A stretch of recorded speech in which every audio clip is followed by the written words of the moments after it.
Hello, everybody. Let's make sure this is working, because YouTube's weird. Sweet. All right. Welcome back to Charity Stream Week, night number 3. And yeah, Charity Stream Week. I stream every night this week, raising money and donations for a couple local animal shelters near me. You may have seen some of the furry critters up on the intro screen. Last night, we made cyberpunk Christmas music that went into heavy metal and then drum and bass, with synthesized sleigh bells made from the Pulsar or something. It was a grand old time. You can watch it. And yeah, donation links are down in the description to local organizations near me that have a lot of different critters. There's dogs and cats and rabbits and guinea pigs and all sorts of things. I think they even take care of horses. I don't know if there's any horses this year. But donation links in the description for a couple Amazon wish lists for dog toys and food and snacks and beds. And there's a life jacket, because I guess one of the shelters takes dogs swimming, presumably. Or there's just a dog that really wants a life jacket for Christmas. There's no way of really knowing. And also, I added a non-Amazon donation link, just a direct monetary donation to Two Ladies Caring Dog Shelter, because like Jeff Bezos, kind of a dick. I get it. Some people pointed that out, so there's a non-Amazon link in the description. Anyways, we've raised a couple $100 so far. That rules. Any super chats I receive, I'm donating at the end of the week, and then I'll match the, fucking 40% YouTube takes out of it or whatever, because YouTube needs more money.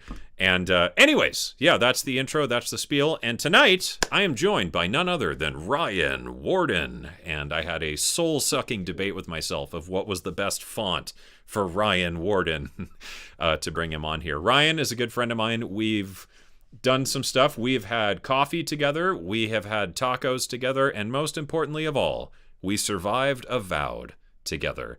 Ryan is what is your title? What would you call yourself?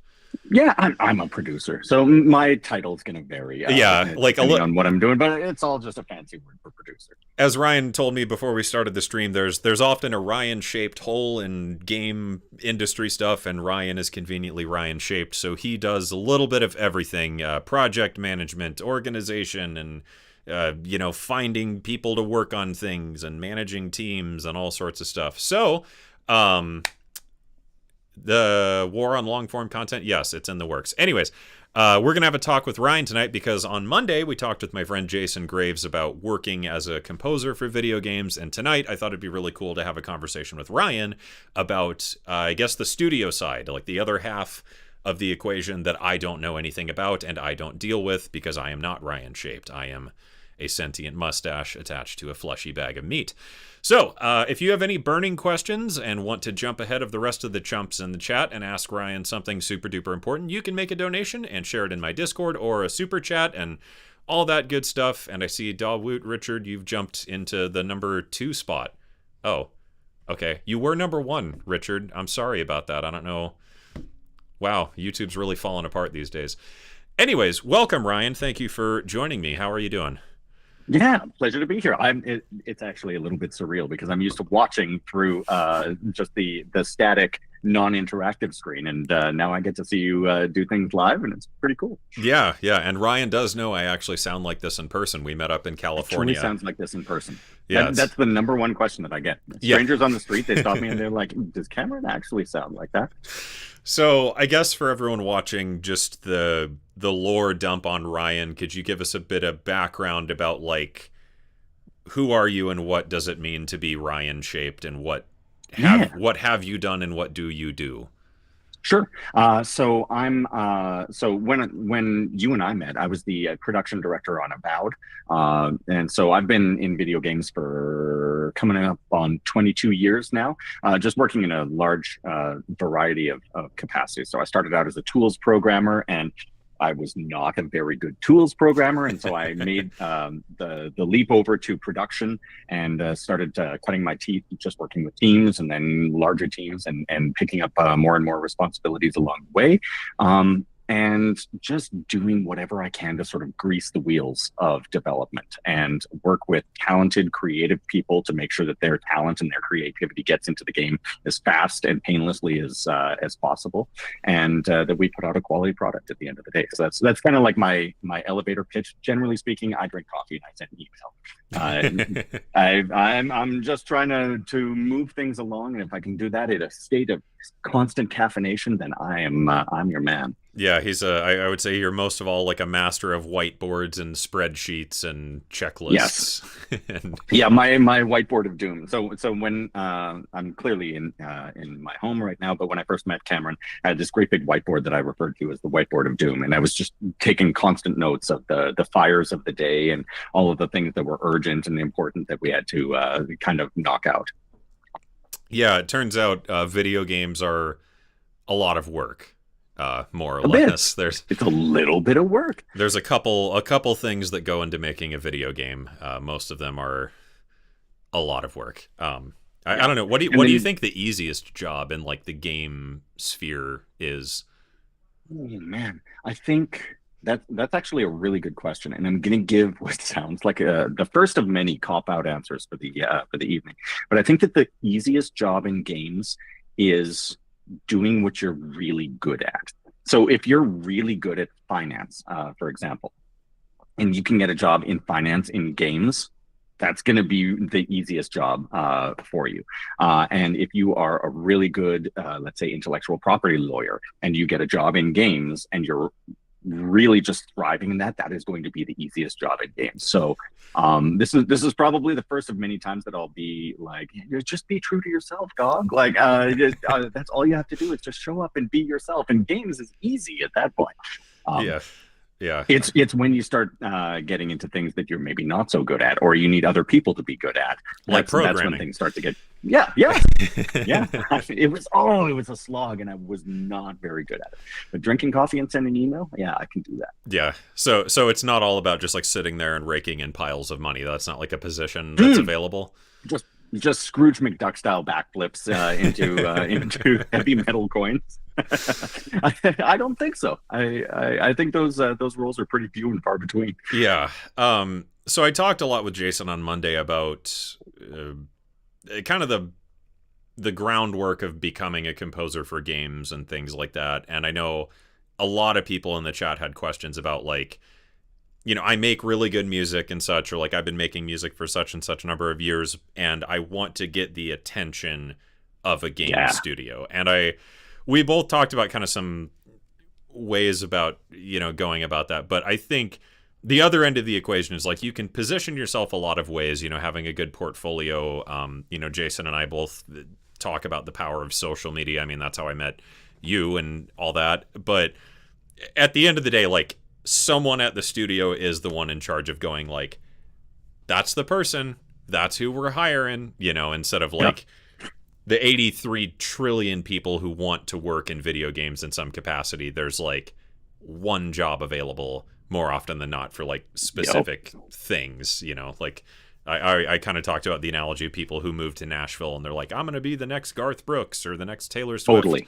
And it's like, I hate to break it to you, the position of Taylor Swift is taken. Yeah. So I guess from the studio side, just to kind of open up the discussion, how do you find people for these things? Because I imagine there's like a short list, but even the short list is quite long, and the actual list is just like, effectively unlimited options. Like there's no shortage of people who want that job. So what does it look like on the studio's end to, whittle it down to like, here's the top 5? Yep. Okay. I promise I'm not going to do this all night. So I'll give you the real answer, then I'll give you the what you can do about it answer. So the real answer is, I think just what you were getting into, is that it's pure dumb luck. Just matching up like that. I think it's also going to vary depending on what studio you're at and what games you're working on. You've worked on, big studio games. You've worked on more indie titles. And I think the studios operate in different ways. And it's going to operate, even if you take two like big known, let's call them AAA studios, they're going to operate in different ways. Maybe one is going to have a centralized music team where all of the decisions go through that, and it's maybe not even solely up to a single game to be able to make the decisions of who they're going to hire and what it's going to sound like and what the music vision is going to be like. But then you could take another studio in the AAA space where they don't have that centralized music team, and maybe it's just on the audio director for that game who is going to be in charge of coming up with the sound for the game, the sound vision for the game, and all of the sound effects and all of the music that goes into the game. And sometimes, through happenstance, you might just end up with somebody like me, and they're like, okay, so we've got a gap that needs to be filled. We need some music in the game right now.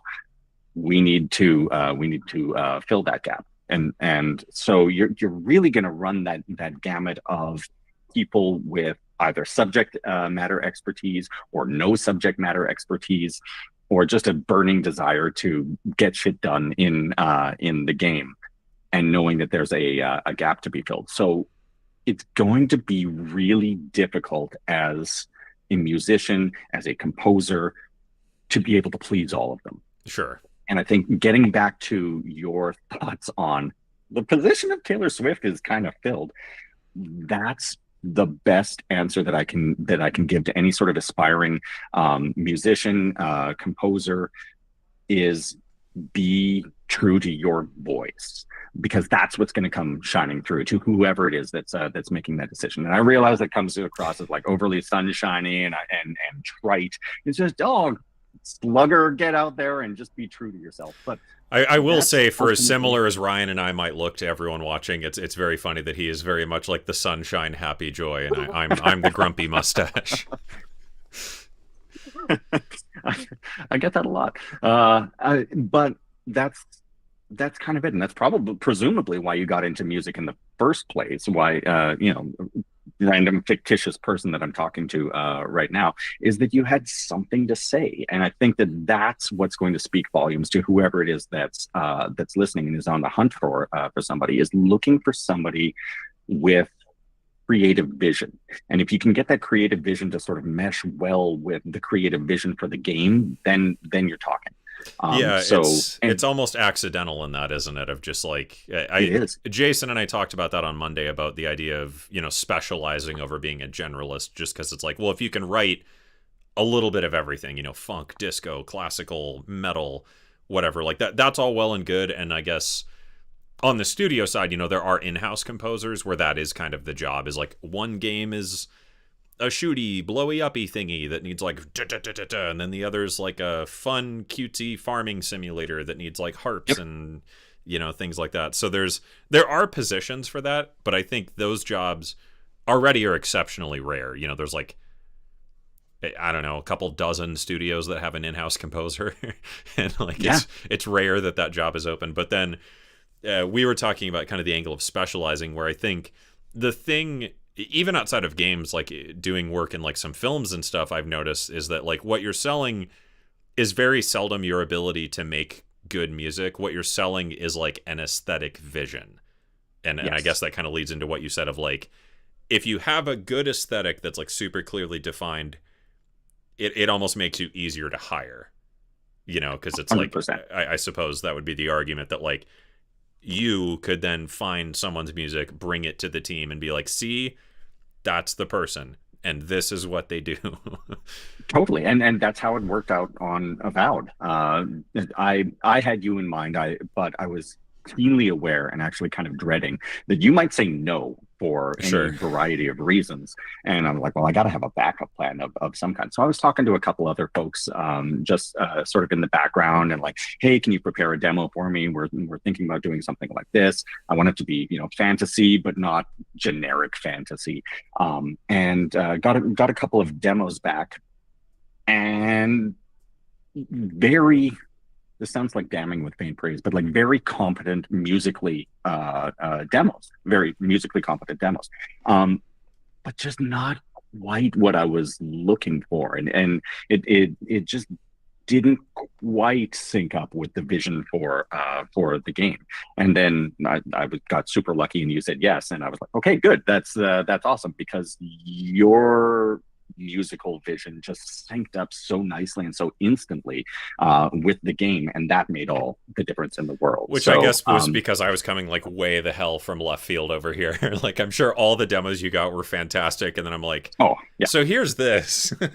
yeah, Here's what I made. I wouldn't get into like fantastic and not fantastic. It was just like they were expressions of a very singular and musically competent voice. Sure. It just didn't happen to mesh 100% with the vision for the game. Yeah, one thing I feel like I talk about a lot with like music friends of mine, and like especially people who are kind of newer to the music industry and whatever that I, chat with, is I'm always telling them like the idea is not exactly to be good at something, it's to be interesting.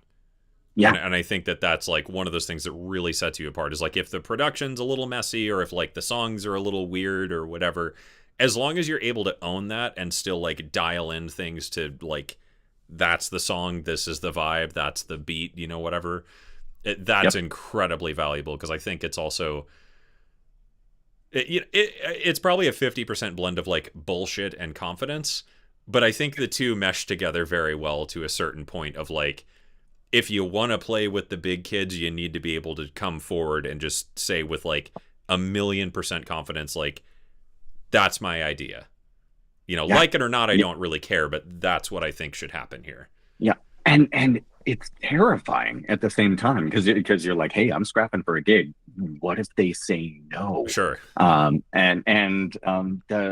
answer that I'm fortunate in my removal from the situation to be able to give is, yeah, but no one's going to be saying no forever. Like, you're going to continue to find people and who are going to dig that sort of purity of voice that you're bringing to the situation, and it's just going to come off so much better than if you're trying to ape somebody else's sound. Right? Yeah, because I mean, there's plenty of gigs I've been offered that are like, hey, do you remember The Dark Knight?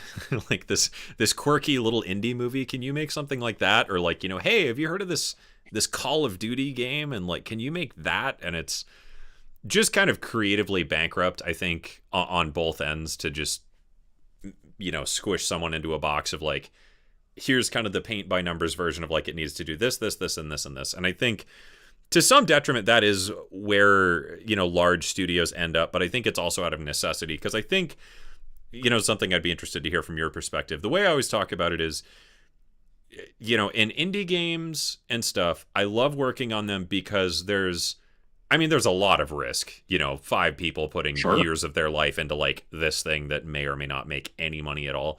But also to the opposite end, in the indie games, a lot of creative freedom. You can kind of go wild and do whatever you want. On the other end, imagine you're working on this game with a budget of, I don't know, like $50 million or something, that's taken a team of, I don't know, 100 some people, and then like one person has to make the music for that. And I think what people often you're blowing my mind with this. What people often don't realize is, and in some scenarios, granted, there are multiple composers on a game. Like there might be 3 or 4, and like so and so handles this, so and so handles this, and some collaborate, and whatever it may be. But as an artist, like, you may have your vision, but a lot of times it is kind of a law of averages thing of your own tastes and inclinations as an artist can't get in the way of the game. Because like, even though they may be hiring you because they're like, wow, that person's really good at this thing that we want for our game, when that much money is on the line in like people's careers and stuff, there has to be a compromise in that, like, how to dial back and work with a team. So from that end, what do you think it takes for a composer to operate well in like a bigger studio structure? Because if you just come in being like, fuck you all, I'm great, this is what I'm doing, it's not going to go well. Out of their past. Yeah. Right? There's one of the things that's that readily becomes apparent when you start working in some of the larger studios is just how much teamwork is a part of making games, and this isn't just on the music side of things. This is on if you want to be a good narrative designer, if you want to be a good environment artist, if you want to be a good programmer. The myth of the auteur is out there somewhere, and there's a lot of people who want to be the next Hideo Kojima. Cool, like go do that, but in the meantime, if you're signing up to work with a team of people, the team has got to come before the individual. And the really successful people are the people who not just figure that out, but are keen to work in that kind of environment where I'm kind of losing the plot here, but it's kind of like it's kind of like when you're a musician, right? You've got to serve the song.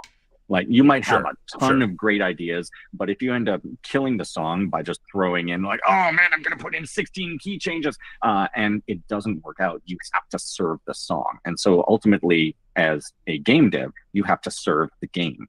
And if you're a composer, if you're a programmer, if you're an area designer, you have to serve the game. And part of doing that is operating effectively within a team. So you kind of got to check your ego at the door.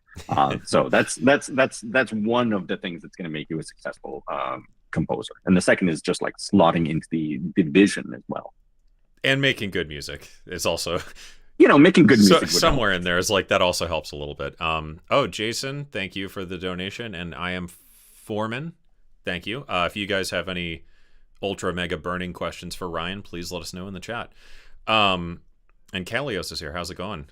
So kind of branching off that, another end of things that I think Ryan is an expert in is just like good project management. And if you've watched my channel for any length of time, I'm sure you've heard me talk to no end about just like organize your shit. It's good for you, and it's how things, get going. So, I know you know this from the studio perspective, certainly, but what kind of, I mean, not necessarily background, but what kind of workflow do you try and establish when it comes to just like getting shit from A to B? Because I think we all fumble at like A.5 a lot of the times of just like totally getting an idea, things are happening, but things aren't finished. The album never got done. The pitch never got written. How do you organize your ideas and actually get shit out the door? Because I think that's like your leading expertise in life. It's honestly the Eisenhower matrix. So taking that concept of urgent versus important, and figuring out what you can do yourself and only you can do. So you should absolutely be doing that. What can you delegate to somebody else?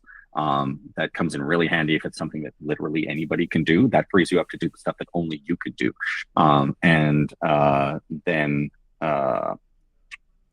It's basically the 4Ds, all of which I assume are named after Dwight. Then there's one where it's basically like punch it, put it off for a little while, or just delete it. Get it right off of your plate and don't worry about that. The delete key is so powerful. It is one of the most powerful tools that exists in my workflow of just nope. This is just not happening.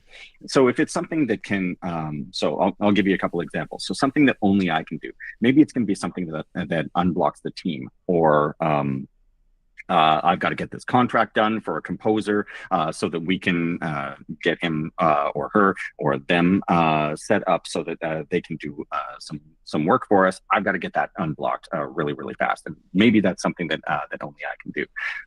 But if it's something like, hey, can you put together this end of sprint report that shows how the team has been doing over time? That's not necessarily something that I can do, especially if I'm working with a team of producers. And as much as I like to do stuff myself and kind of get shit done, that's something that can be delegated. Sure. And then that's going to free me up to do the things that only I can do. And that's kind of a simplistic way of looking at it. But that was basically what the whiteboard of doom was just a sort of glorified Eisenhower matrix. Sure. I mean, I guess it all comes down to like input effort versus reward, because there's like things that are high impact, high effort, like shit needs done.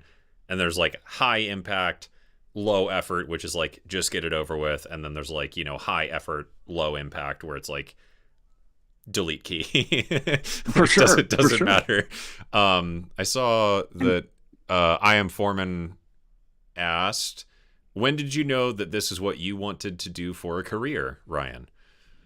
Oh man, probably about 5 years into my actual career, because I spent the first 3 years of my career as a pretty lousy tools programmer, and I was looking around, and all of my colleagues were just eating, breathing, living, dreaming programming, and like I could kind of bash it out, but I just wasn't in the same rarefied air that they were, and so I made the jump over to production, and I got to see this sort of creative output from the entire team from a different set of eyes, and from a different sort of removal. And about 2 years in, once I started to see the fruits of everybody's labor sort of coalescing, that really got me jazzed.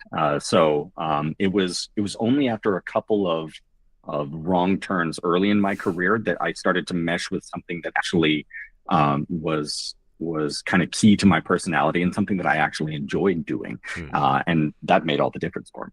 But it sounds like it did take the first couple years of like, this sucks and I don't want to do it, to be like, but there's something here. yeah, but there's something here. Like, it's not the abandoned job and go work on the oil rigs sort of thing. It was like, there's something here, and there's enough of a creative process. And I think some of it is, in project management terms, you get into the 3Ps: the people, process, or a product. Sure. And the people and the product were really jiving with me, but it was the process of doing the work that just wasn't really doing it for me. And so, yeah, if you can find something that brings you all 3Ps, that seems like the path to happiness. So the summer on the oil rig just wasn't worth it? No, it just wasn't worth it. One thing I'll also point out here, I know there's a couple other questions I'm going to get to. Ryan is also a musician. I forgot to mention that at the beginning. You've been in bands and solo things, and you just sent me the EP you finished a couple months ago now. July, I think. I think, okay. I think, yeah. So, yeah, also I think it's cool to point out that, like, Ryan also makes music and does this, and I think that's probably why we jive very well, is we both have, like, super annoying musician brains with like creativity, but I think it's also cool to see the outcomes of, like, how creativity can be employed outside of just music, where it's like the skills I think you utilize making music and art or whatever, highly profitable if you can adapt them in a number of ways, either becoming a composer or a producer or a, game producer or production director or fucking accountant or whatever. Yeah, totally. So Jason wants to know, of course it's a data engineering question. This is Jason's whole wheelhouse. He's my moderator as well. He's a great guy. So outside of general service to the business, are data engineers ever used specifically to serve the purposes of a game's development? I think it's a really good question, and I wish Berto were here, because he would just go on and on about that, I'm sure. So how do you think data engineers fit into game development? So when I was at Riot Games, so I worked at Riot from about 2015 to 2022. Not necessarily solely data engineers, but there was a whole sort of discipline, they called it insights at the time, of just data analysis.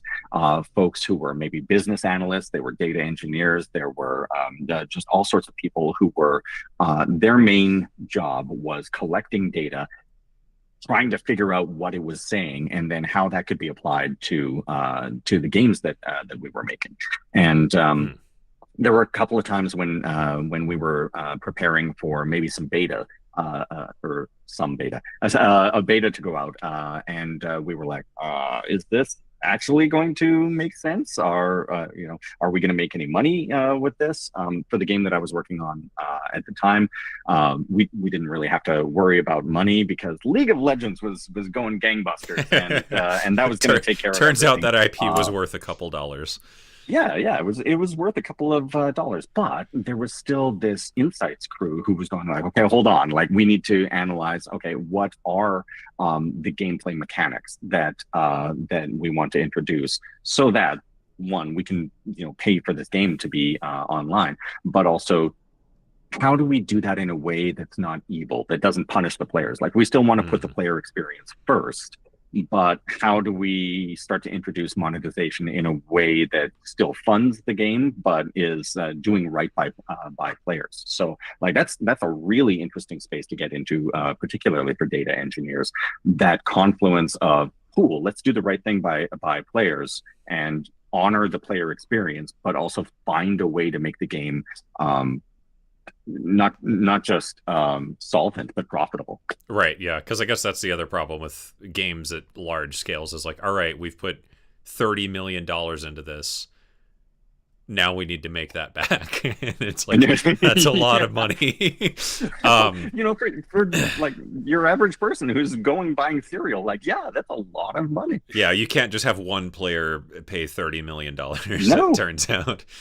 So it's interesting. So not only is it like technical data of just like performance and downloads and shit like that, it sounds like it's also a more holistic thing of like the data analysis of like how many players are online at certain times, what maps are they playing, are people favoring one map over another, why?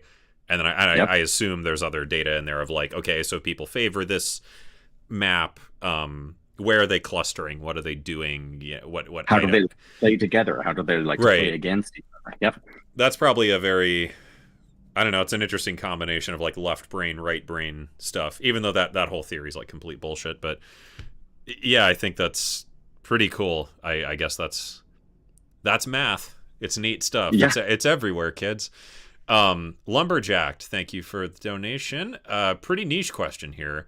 Have you ever worked in a round table type of environment? And if so, how do you handle holding people accountable? Ryan's a big screamer, thrower. Yeah, just shoes and staplers. In a round table type environment, can you give me more context on that? I guess and maybe that's lumberjacked and not Cameron. I don't know, but yeah, lumberjacked. If you want to clarify, that would be good. I assume the angle of the question here is like when you're in a room with people and something needs to get done. How do you deal with people to make that happen? Because I imagine there's equal parts like psychology and philosophy and business in your brain when it comes to just like managing people. Yeah, there's a lot that goes into it, but I think if I were to distill things down to their essence, a lot of the disagreements come about as a result of why. So different people are going to have different answers in their heads as to why you're saying this thing or why you're asking me to do this thing. And one of my jobs is to really communicate the why as clearly and effectively to people as possible.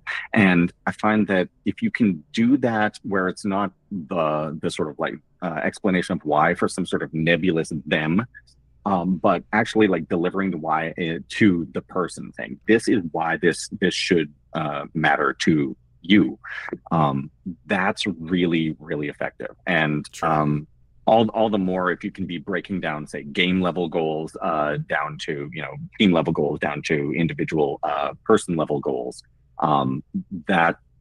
that's something that I really strive to do on the regular, so that any individual person can ladder what they're working on up into the team level goals, into the game level goals, and then the rest is just gravy. I'm kind of simplifying things a lot there, but I think I don't know. Let me know in chat if that doesn't answer the question. But I think that an awful lot of disagreements come about when people are not aligned around the why. And so what we've got to do as producers is really provide context for development and get to the root of that why and then communicate it effectively. I guess it's like the meta version of all of it. Yeah, because it's like ultimately it's like, well, the why is because the game needs to get done. And then the individual level is get it done or you're fired. And then somewhere in between is like, I guess it's kind of the analogy of like, if you go to an allergen doctor, it's an allergy. If you go to an oncologist, it's cancer. If you go to a GP, it's not a big deal, something like that. So I guess there's a level of that too, where I assume different game people, graphics people and light programming people and story, writing teams and whatever, they all have like their own visions of like where things balance out, and they're kind of zoned in on that. So it's important to, I guess, yeah, as you said, just maintain more of like an omnipresent vision of like, okay, but we're all doing this because this is what's going to happen. Yeah, yeah, and you're right. The devil gets into the details really, really, in a sneaky way. Yeah, I imagine. Let's make sure I didn't miss anything here. So Zach Regan Sounds wants to know, I'd like to see you guys go over maintaining motivation when it's all up to you. So like, yeah. Okay, so Lumberjack just replied. Sorry. Regarding Roundtable, I mean, with having people, with people having equal power, if you will, in the project. So yeah, I guess. Yeah. Going from the individual level of like so and so team meeting, yeah. How do you deal with that? Where it's like when you're the producers, because I think, yeah, you've dealt with that as well, where it's like there's several producers and like you're the producer of this thingy and then this person produce, because again, big video games are a lot. There's a lot of fucking people. If you've ever watched the credits of a video game you've played, you'll go, huh. So yeah, I guess how do you deal with that on sort of the management and production level of like when it comes to the heads of departments and such, I guess. Yeah, there's always got to be a shot caller. So if you are making decision by committee that is going to take forever, it's going to be rife with all kinds of problems. You're going to disagree an awful lot, and you're probably going to come out with a watered down idea. And so in my experience, there always has to be a shot caller. Somebody, maybe it's 51 versus 49. But they get to put their hand down on the desk at the end of the day and say, I am making the decision. We are going to go in this direction. And that's not to say that sort of like a dictatorial presence is a good idea there, but just somebody who is able to take in all of the information from everybody, synthesize it, try to get everybody into alignment, and then say this is the degree that we're moving forward. And I mention alignment instead of consensus because I think consensus means we all agree and we're therefore going to go do this. But alignment is more, we may disagree on the right way to achieve the why that I was talking about earlier, but we're going to commit to do it anyway. And that's where the one shot caller, the one person who gets to make that call, gets to put their hand down and go like, hey, we've heard enough. We think we have enough data to be able to make the right decision. We're gonna go with this. Everybody agree to commit, and we're gonna see how this turns out. Okay, cool. So I guess going back to the Eisenhower Matrix, you've got to delegate the responsibility of being the bad guy to someone else, and like, all right, you're in charge of telling everyone, shut the hell up. This is what we're doing. Yep. Sometimes it's the game director. Yeah. Sometimes if it's a production thing, it's like, oh, I think that we should track something in Jira in a slightly different way. Sometimes that falls on the production director. So it just kind of it depends on the scope of the disagreement. Sure, yeah. Hopefully that comes through for you, Lumberjack. It's hard because it's also like situation by situation. It's different because like sometimes you're dealing with someone who's very angry, and you just go, okay. Yep. So yeah, Zach had a question, but just to reiterate, if you see the big banner at the top of the screen, donation links in description because it's Charity Stream Week and we're giving Christmas presents to animals, and that's pretty cool. And we've raised a couple $100 so far and donated a bunch of stuff, so that's good. And if you have a burning question for Ryan tonight, you can donate something and share it in the Discord or do a super chat here, and then at the end of the week, I'll donate all that and match the difference from YouTube. And you can go to Christmas dinner and tell everyone in your family how much better you are than them. And that's the best gift of all. So that's what's going on this week. And tonight's conversation is with Ryan, for those of you just joining, who is a super producer extraordinaire in the video game world. And we're talking all about getting work in games and then surviving the fact that you finally got to work in games.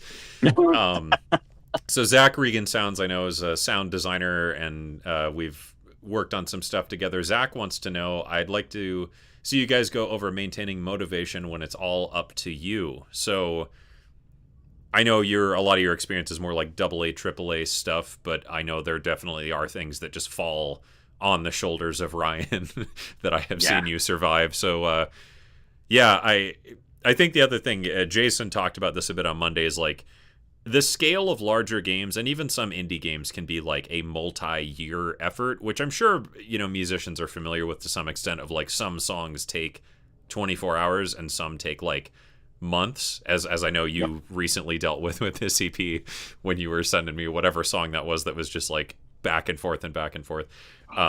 So yeah, when things fall on the shoulders of Ryan's, how do you get shit done anyway?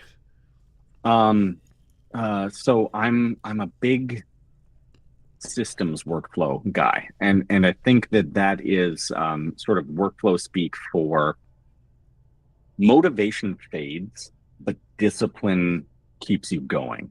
So if you can, or at least in my experience, if you can set up systems that just sort of keep you going based on your own determination and discipline, then that's going to hold you through when the motivation flags. And like one of the things that I love about your channel, Cameron, is my favorite Venus Theory arc of all time, and I've mentioned this to you before, is staring into the abyss when you've tried something and it just didn't work, and you have to bang out something as a result, and you creatively stare into the abyss of, am I any good? Is this ever going to happen? How can I get my groove back?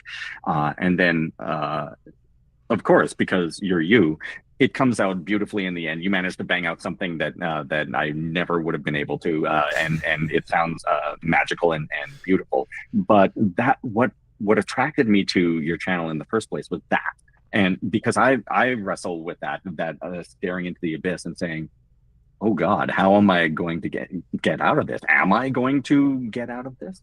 And I think it's just discipline that gets you out of that. Just show up every day and put in the work, and eventually you're going to put one step in front of the other, and it's just going to lead you out of the abyss, and it's going to in the end show up looking like it's magic to any outside observer.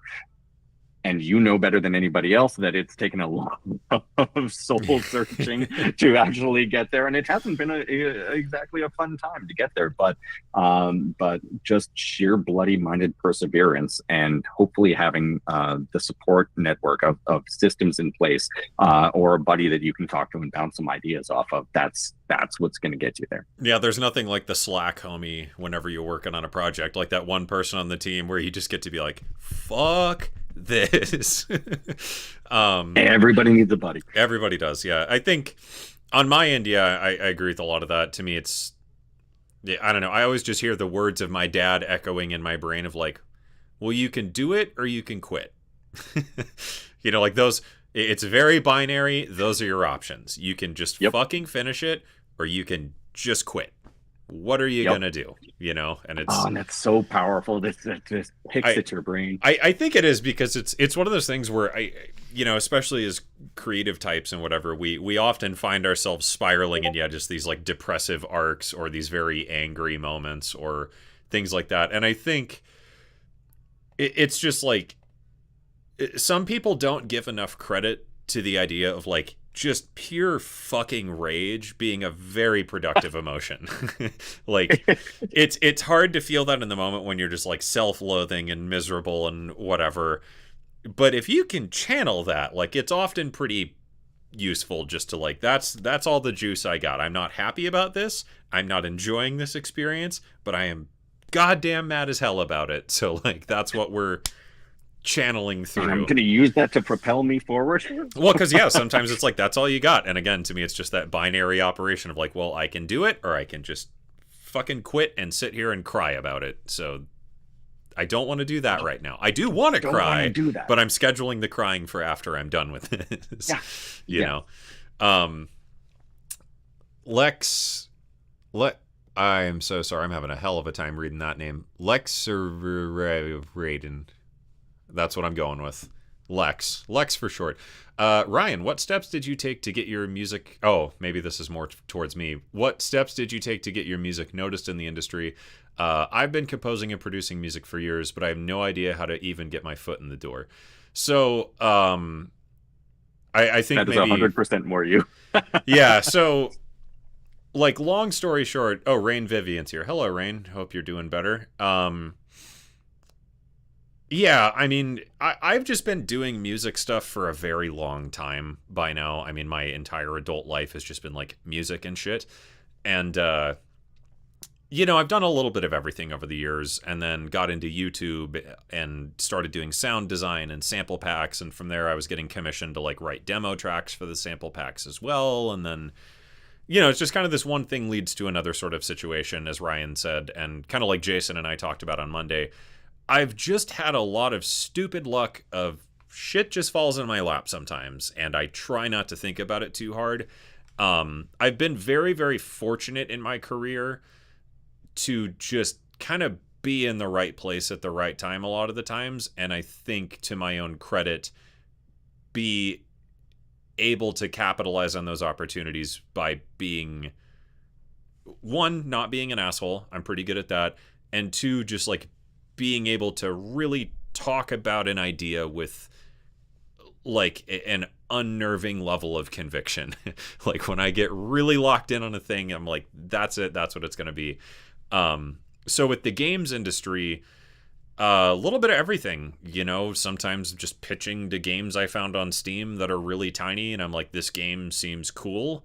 I made some music. Do you want it? And then the game is like, we don't have any money. And I'm like, I don't fucking care. I made the song anyway. You can have it, I guess. A lot of little just compounding efforts like that. And by doing those things, it kind of taught me the lay of the land of making music for games and media. And, like when I wrote for libraries, like writing music that's meant to be used in a commercial and shit like that. And then, and then one day along comes Ryan. And I guess you can talk about that end of things, of how I ended up on your radar, because I'm sure that would be a fucking awesome gig for anyone here. It was an awesome gig for me, but like, I think that's the subtext of the question being, how do I get the attention of someone like Ryan? So, I guess the short version of this, there's a lot of complicated factors that went into this. Yeah, tons. But start with the mustache. I mean, obviously. Yeah. But it was your YouTube channel, and then I was just really digging your music. Just one day, I don't know what it was, but I was like, oh man, yeah, I should listen to Venus Theory's music. I especially the Chasing Ghosts EP or the Continuum EP. Pardon me. Yeah, that was a track. Particularly the Continuum EP, and that just really sort of triggered the Mass Effect-y kind of vibes in my head, and I was like, oh, okay, yeah, this is not like Angelus, but there's something really compelling about this.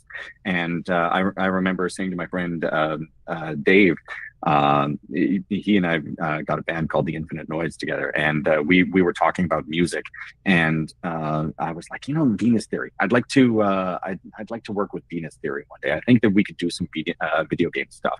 And then I was just driving around listening to your music one day, and I was like, yeah, if there's ever a moment, I think I'm going to do that. And like 3 weeks later, there was a moment. And so I basically reached out to you, and I was like, hey, do you want to maybe work together? And then I was absolutely terrified that you would say no. I was like just walking around the sorry, the house, I'm just, too like, good for rocks, you. and being like, oh man, what are you doing? What are you thinking? This guy, he's probably got a million things on the go. He's not gonna want to do that. So I'm curious though, just to sort of throw questions back at you, Cameron.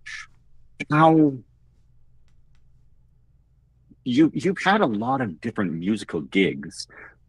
Are there any particular styles or thoughts that prepared you for making video game music? Because writing video game music is pretty different than writing, say, like a commercial jingle where it's going to play like 30 seconds and then you're done. Like there's a, to simplify things greatly, like there's a looping component that you have to think of for video game music without it getting too stale. And there's a lot of nuance that goes into that. And where did you start to pick some of that up? I think, like all the time making music, I always just had people tell me like, oh, your music always sounds like a movie or, something, something, something. So I've always had Yeah. like a very cinematic Yep. voice musically. Don't know what that is. Like that's such a weird thing to quantify where it's like, I don't know, I just put fucking reverb on everything and that's why it sounds so like da da da. Um but yeah, I think the attraction to me for games was always just the process based changes that happen because I make music in a very like systematic way a lot of the time, and I think that game music is just like another higher level iteration of that, of like not only constructing the music but then deconstructing it and reconstructing it in like a variety of different ways. And on the technology side and things like that, I've always been in like experimental music and generative music and weird things like that aren't, it's like, it's not pop. Like, I'm not gonna write a top 40 song. Totally cool with that. Yeah. But with games, you get these really interesting opportunities to just remove your own assumptions about like what a song is and how it can be put together and things like that. And I just really enjoy that way of thinking, of like it being kind of chronically uncomfortable and challenged insofar as like I have a very concrete idea musically, and now we're just going to rip that into a million pieces and it still has to work somehow. And I just really like that challenge. My friend Chris, another game producer guy, has always said that the best thing we can do is just love to be proven wrong and love to be uncomfortable. Like I think it pushes your creative brain in a lot of different directions that I think make you more adept at what you want to do anyway, but also like put you in more of a learning space. There were a lot of times on Avowed where I would submit music to you guys and, all the stems and the little pieces and kind of have like a loose, meta version of like, this is what the music system needs to do, I think. And then, the area designers and such would take that and run with it, but then like put something back where it's like, that's not what I expected, but now it's like way cooler because they just think of things I don't. And I think that's the fun part about it, is like having to play the role of like the chef and the consumer at the same time, where like I get it back now and it's like, well, that's not chicken noodle soup, but like it's pretty fucking good though. Yeah. Yeah. So I think that's cool. Is I really like the synergy of it, and I like getting things back that I didn't expect. Where you just you kill your darlings, right? You just, this is it. That's what I think. Please God, let this work. and sometimes it is very much like Jesus take the wheel approach of like, I have a very loose idea, and then I hope it works. Otherwise, I'm fired. There's a team there. Yeah, exactly. Because that's the other thing too about working in games that I think I really enjoy, and I think that's a quality that those of you watching definitely need to look at, is your ability to adapt to other people's takes on your own ideas. Because sometimes it's like totally in line with what you were going for, and other times they're like, I like what you're doing, kid, but it's all wrong. So you have to be prepared to get feedback like that, of like someone just chops your idea to something completely different into a million pieces, or they just flat out go like, nah. Oh man, that would be so, because what do you do with that? Right. Yeah, it's hard. And I know Jason and I talked about that a lot on Monday, about just, working with studios, and sometimes you just get a note back where they're like, nah, not that they hate it. It's just, they're just like, this isn't it. And sometimes that's all you get too. Cause I think that's, especially, to your strength, I think especially, is the ability to be like, meh, but maybe like this thing here, I kind of like that. Don't know why, but like that, this 30 seconds here is good, which I know we went through no shortage of that working on Avowed, where I would just put out fucking garbage and be like, there's something here and I don't know what it is. I need you to listen to this. and tell me what it is I'm seeing. Yeah, and that's part of the creative process, and I love that. And I was trying so hard. I think there were a couple of times where I sent it back to you, and I'm like, I don't know, man. Yeah. But I was trying so hard to give something actionable, even if I didn't quite understand what. Because a lot of it is listening with future ears and Yeah, because trying to sometimes understand too you what do it work with will like be. what Ryan's saying with future ears is like you might send something very rough, like a pretty rough mix, or maybe it's just like a 1 minute, like, this is what I think this level should sound like. And yeah, so carry on, but Yeah, that's what we're yeah, referring to here. yeah. It's super rough, and if you listen to it with, oh God, I'm getting all Rick Rubin metaphysical here, but like if you listen to it with present ears right now, at just the thing as delivered, you might take the wrong message away from that, and so you kind of have to listen to what it will be when it's complete, and kind of bridge that gap between what it is right now and what it has the capability to be, which is a super hard thing to do, but I would always really try hard to give some degree of feedback where you could maybe just pull the thread on that sweater a little bit to help Sure, bridge yeah. that gap. Uh, Which sometimes and that's more all it often than not. takes. Like when you're a creative, if anyone in the world can just look at your pile of garbage and be like, don't know, the drums are fun though. Like just some throwaway note like that you're not even thinking of, then you're like, got it. Like, okay, that's what I Yep. need to, that's what we're going with then. And sometimes it is a matter of like, this is as good enough as it's going to get, you know, high effort, low return. Let's not worry about these 45 seconds of music quite as much. You know, it's not Yep. not the end of the world if it is not the greatest thing on the planet, because like, especially, you know, in large scale projects and games and whatever, it's like, I don't know, 40% of players never play more than the first 5 missions probably in most games.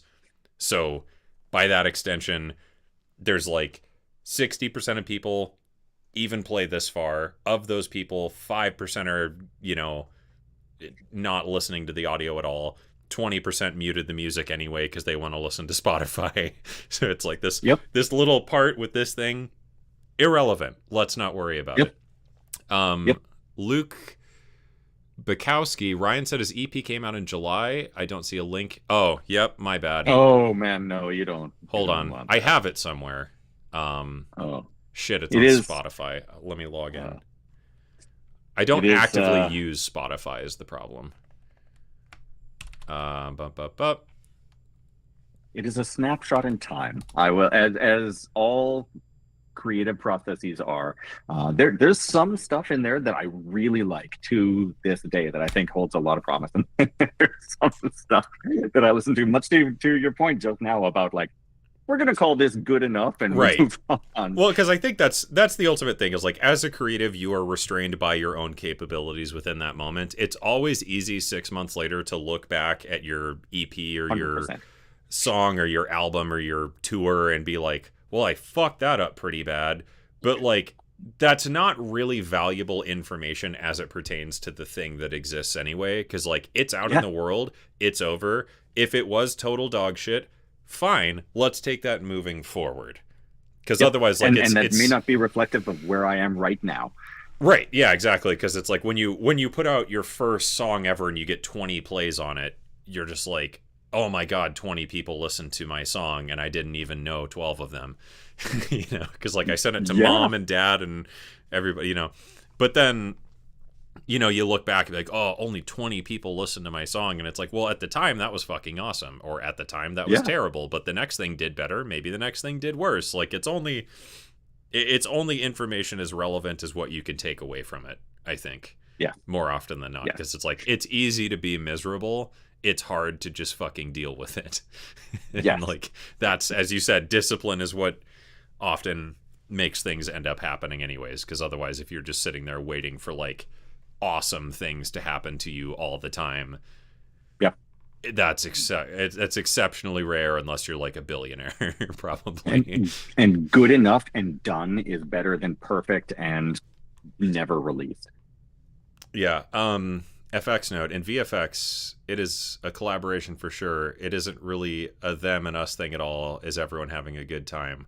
Um, yeah, I think that's another thing I'd love to be love you to just rant on a little bit is just like working in a team-based environment, and what do you think makes a good personality, I suppose, when it comes to like the music and audio side? Because I know a lot of people watching are also going to be sound designers as well. Yeah. So when it comes to fitting the mold, so to speak, and putting on your corporate pants, what does that look like in terms of just fitting in and getting rolling from day one? Because I would assume it's not often you join a team and they're like, everything's super chill for 6 months, guys, don't even worry about it. Like, I think it's pretty fair to say in just about every situation you're going to hit the ground fucking running. So what kind of personality does it take to get into that? I think the personalities that stand you in best stead everywhere or the qualities of your personality that'll stand you in good stead everywhere are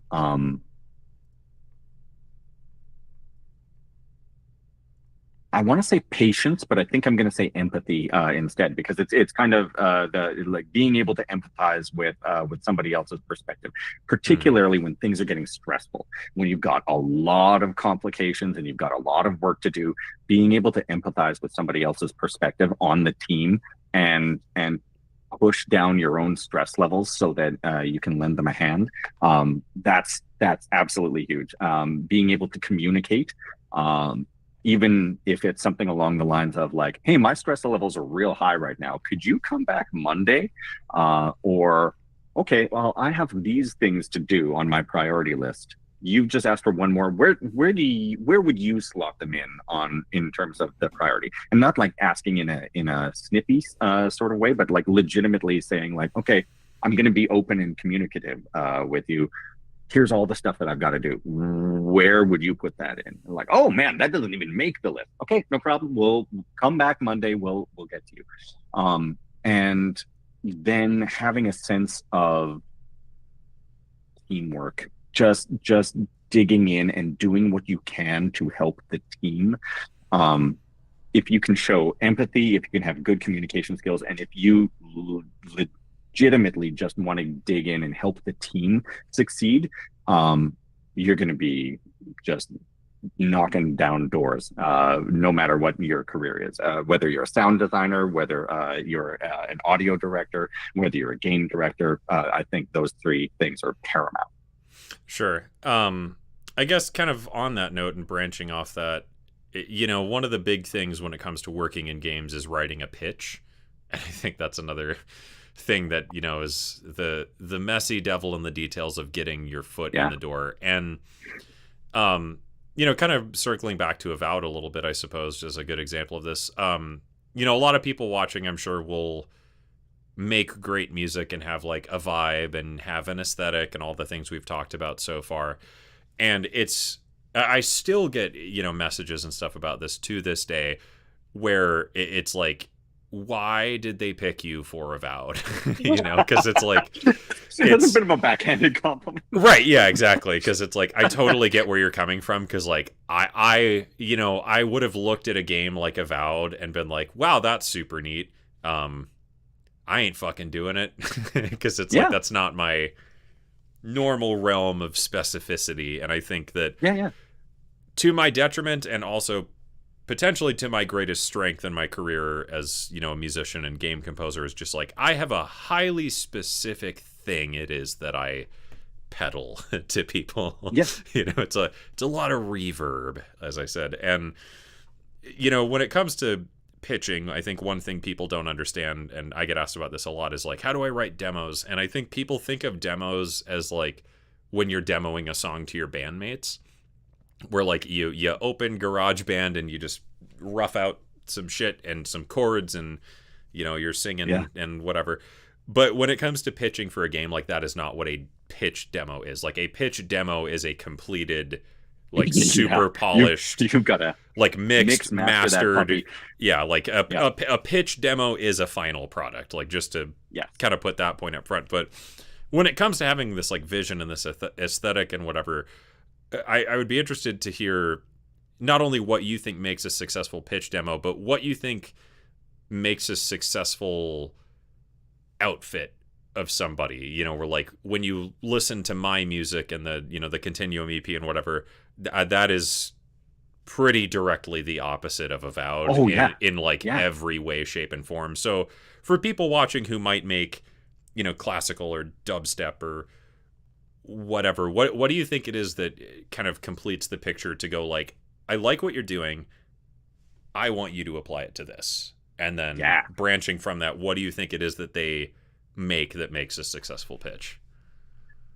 For Avowed specifically, one,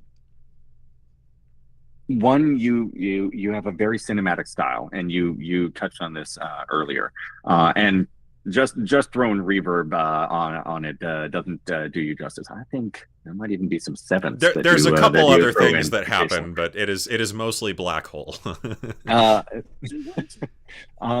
you have a very cinematic style, and I mentioned this sort of in the press leading up to About, but good God, the tension that you're able to build and then appropriately release along with the beauty of the song just makes it so much more beautiful. There's it's just almost like an innate thing that you are really, really good at building tension and just letting it hang to the point where you're like, I don't know, like I'm kind of waiting for it. It's not like a beat drop kind of moment, but you just so effectively ramp tension. And that was just listening to your release music before I even got into like you are kingly with percussion. Like you are crazy good with percussion, and I didn't know that going into games. So like, well, yeah, I mean, most of what I release is like pretty ambient-y.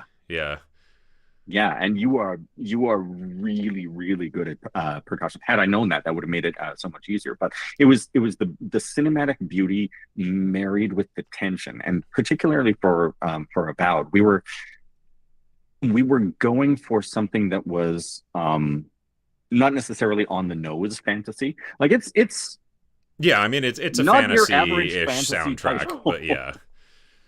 Yeah, you've got like a mushroom god kind of thing that not your every not necessarily every fantasy title has that. And so we were going for something slightly off the beaten path anyway. And I was curious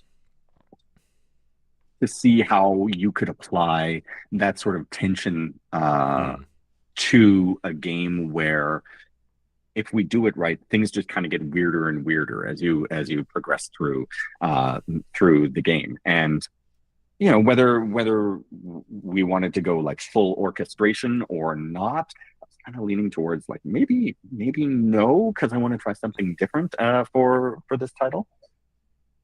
I wanted to see what you could bring to the table and how you could take your innate strengths and make the game better by dint of sharing them.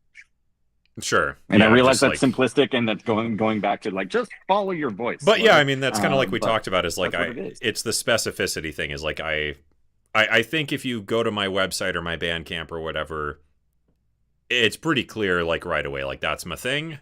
That's what I do. Buy it or go home.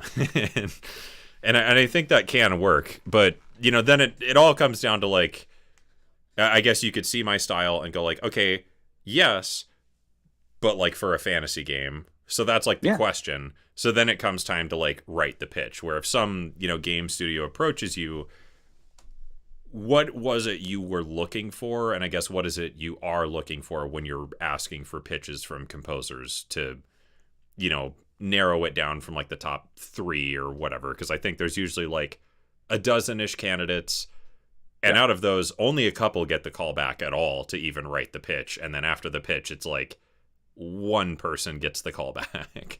Yeah. I think so what I was trying to do, kind of in a similar vein of when I was trying to give you feedback and try to pick something that makes that actionable. What I was looking for was really I think, two specific songs.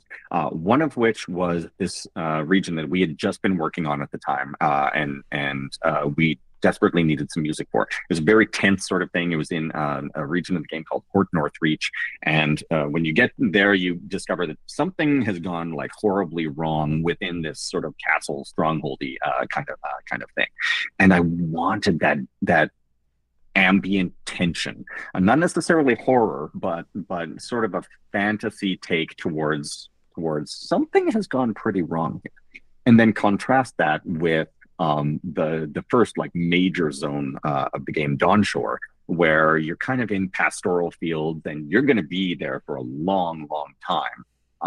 Like some folks might take like 4 hours to play through it. I know one person who took like 15 hours to play through just that zone in the game.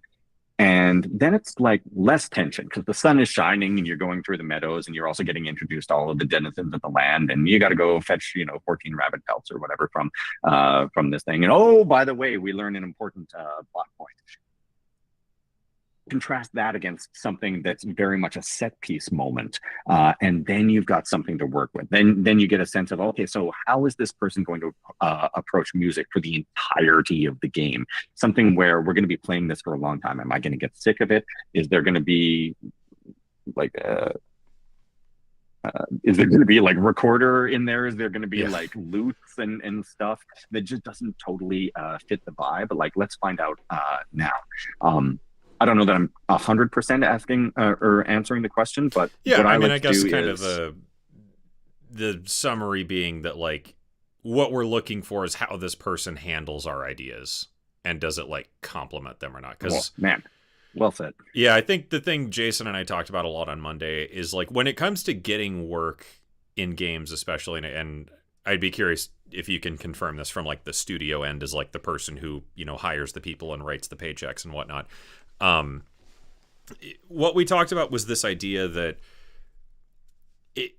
if you can position yourself to be someone that's useful and not just someone who wants to be hired, that's like one of the biggest legs up in the industry you can have. And the example I gave was like, if you want to work on your first video game soundtrack, right now I think the best thing you could do is go to a game jam, like a local game jam event at a hotel bar or whatever, where over the course of a weekend, you and a couple people just fucking slam a game out the door, and it doesn't even have to be good. But if you walk into one of those events and you're like, I'm a composer and I write really good music and everybody should want me and I'm really good and I want to make music for a video game so badly, like that just comes across as very needy and just kind of annoying.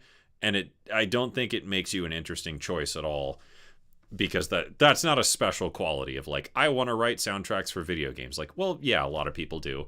And, as we talked about earlier, like writing soundtracks for video games is just a whole fucking different set of things than just like making music anyway. But if you can find someone who's making a game and you walk over and you can clearly articulate why your music and your idea is going to make that game better, like that's how you win broadly, I guess. Yeah. What are you bringing to the table? How are you helping the team? That if you can get that to shine through, yeah, that's a huge step. Yeah, absolutely. I think it's a good thing to do, to be able to explain why you're valuable for the vision and not just like why you're the greatest person to ever exist in the history of all time. Because it's like a lot of ego in the music sphere, which like I think is a natural byproduct of like the music industry. But when it comes to like the game composer field, there's certainly a lot of ego in like some places, but it's like that is a very not useful quality most of the time, until every once in a while, sometimes as the composer you do have to tell the Ryan or the whoever, like, no, you're wrong and I don't like it and I'm not gonna do that. Like, this is what you're getting. And then you just got to be like, trust me. Like my sources are, trust me, bro. and sometimes it works, because I think we had a couple instances of that where I was just like, and then I would dig into my hole for 4 days and send you something that was like fucking totally different, and you were just like, oh, got it. Yeah. But you have to navigate that carefully. You can't just be like, fuck you, you're wrong. You have to be more like, I I appreciate your input. Let's circle back to this next week. Yeah. Let me see what I can do with that. Right. Yeah. 4 days Let elapsed. me Yeah. sit on this information for a while. Rain Vivian wants to know. I was going to ask about percussion. When you're writing music for a game, how much do you have to consider in-game sound effects so that the music doesn't clash or get mistaken with sound design? Um, Hindsight is a motherfucker. I'll say that up front. There was one thing in Avowed that I know people still complain about online, where there was like one sound effect in the music in some region. I can't remember which. I want to say it was Galloway's Tusks or something like that. But there's a sound effect in the song, and then the loot chest has a similar tone to it. And in my defense, at the time, that was not there. I played that region a bunch, and then just like after the fact, I don't know what changed or something. I don't know. Which, like, shit like this happens all the time in games. Games are very big projects. It's hard to, there's a lot of moving parts. But that was like one of the funniest examples of, like, as many times as I've talked about that on my channel of like, you gotta respect the sound in the game. That was one of my favorite moments of like, damn it, Cameron. We were so close. You were so good about Cameron had this massive Miro equivalent board of just like loose thoughts and like who is Pepe Sylvia kind of thing. Like the strings were tying everything together. It was bad. It was like super high functioning autism levels of like, this is every detail about every single thing in this game that I need to know about right now. I loved it. That hit me in my sweet spot. But your list of rules included like, do not mess up the in-game sound. Like, yep. We have to create pockets for the in-game sound, and we cannot be stomping on the audio team's work. Yeah, and it's an absolute consideration all the time of like, does this serve the game is always the biggest question. And I think that question operates on a lot of levels. Like, does it serve the narrative? Does it serve like, the emotional arc and implications? Does it serve the vision of the game? Like, The quote I always use is Jesper Kyd, another game composer, has this amazing quote where he says, the thing I think about all the time is, as a gamer, what is the most awesome thing that can happen right now? And I think like the best example of that is like when you boot up Doom, like the 2016 Mick Gordon one, and then like you open your gun or whatever and like blow something's head off, and then it's all like, that fucking rules. So that's like rule number one. And then to that end, I still want to hear the thing's head explode into this like goopy pile of gore and viscera, and I want to hear the gunshot like thump in the chest. So as the composer, if I'm like eating up all the bass and all the frequencies, then like the sound design team is going to get very, very angry at me, because they're like incredibly hardworking people who also want their work to shine, as do the voice actors, as do the graphics people, as do the producers, and making sure it all came together in the correct way and stuff. So yeah, it's a end of the day, beginning of the day, all day sort of thing. And for me, I played the game a bunch.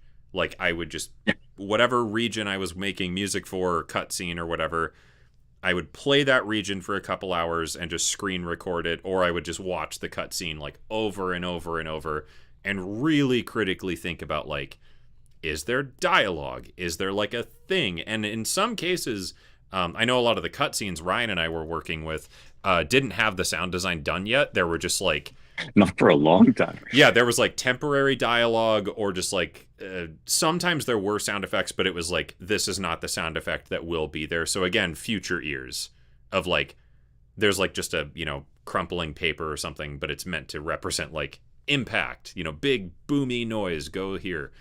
So that's I don't know, it's a really hard thing to deal with, but I think you just get like a spidey sense for it over time of like, okay, big, spaceship landing. So like, what does a spaceship sound like? Like, so that's loud and eats up a lot of mid-range.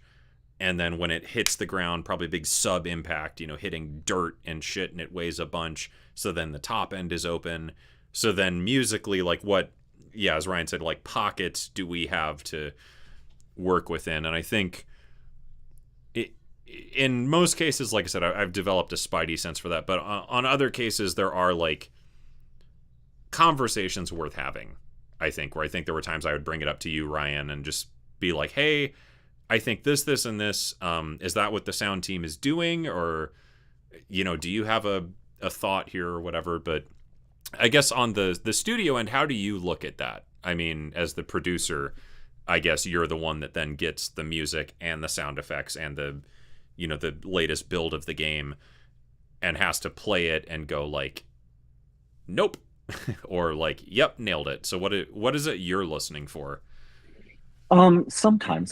So sometimes also I just should clarify, like that'll be the audio director's job, and Sure. or maybe maybe somebody else. But sometimes the reason why I bring that up is because I'm not a discipline specific guy. I'm not like a subject matter expert in video game audio. I can kind of squint at it and be like, yeah, that's not bad. But there were a couple of times working on cinematics where you and the sound team were going back and forth Oh and yeah, going yeah. like, no, I think like A is better, and like, no, I think B is better, and it was just little frequency changes Yeah, and then that there was one cutscene, I don't remember which, where we had like a very long talk, like me and the audio team. yeah. And I think we sent you probably a dozen versions, and I'm pretty certain all I was doing was taking like one measure of music and nudging it by like milliseconds. It was milliseconds. Yeah, it was like some of it there's was this just very insignificant portion of time, and then the team and I came up with like 5 or 6 and then a couple alterations, and we just sent them all to Ryan. And I think we were so deep into this moment that we were like, Ryan, can you please just fucking pick one so we don't have yeah. to think about this anymore? And there, I listened to all of them and I watched them, and I was trying really hard to notice the sometimes imperceptible differences Oh, I'm sure there was between like all. there was probably 2 or 3 that you picked up on of like that one, Yep. and that one. But then the other, 30 of them you were like pretty sure that's the same cutscene, guys. More or less, and then it was just experience on my part as well. And you go, okay, well, we narrowed it down to 3. Okay, now big boy brain comes on. How do I? Oh, okay, I like that one. That's making me feel a little bit better. Okay, I'm gonna put that away. I'm gonna sleep on it tonight, and let's see what tomorrow's brain comes up with. Does tomorrow's brain still think they feel that way?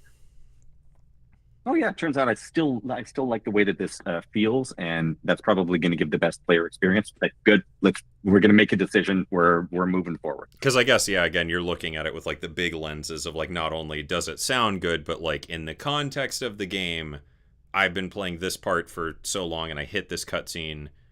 What makes this cutscene hit?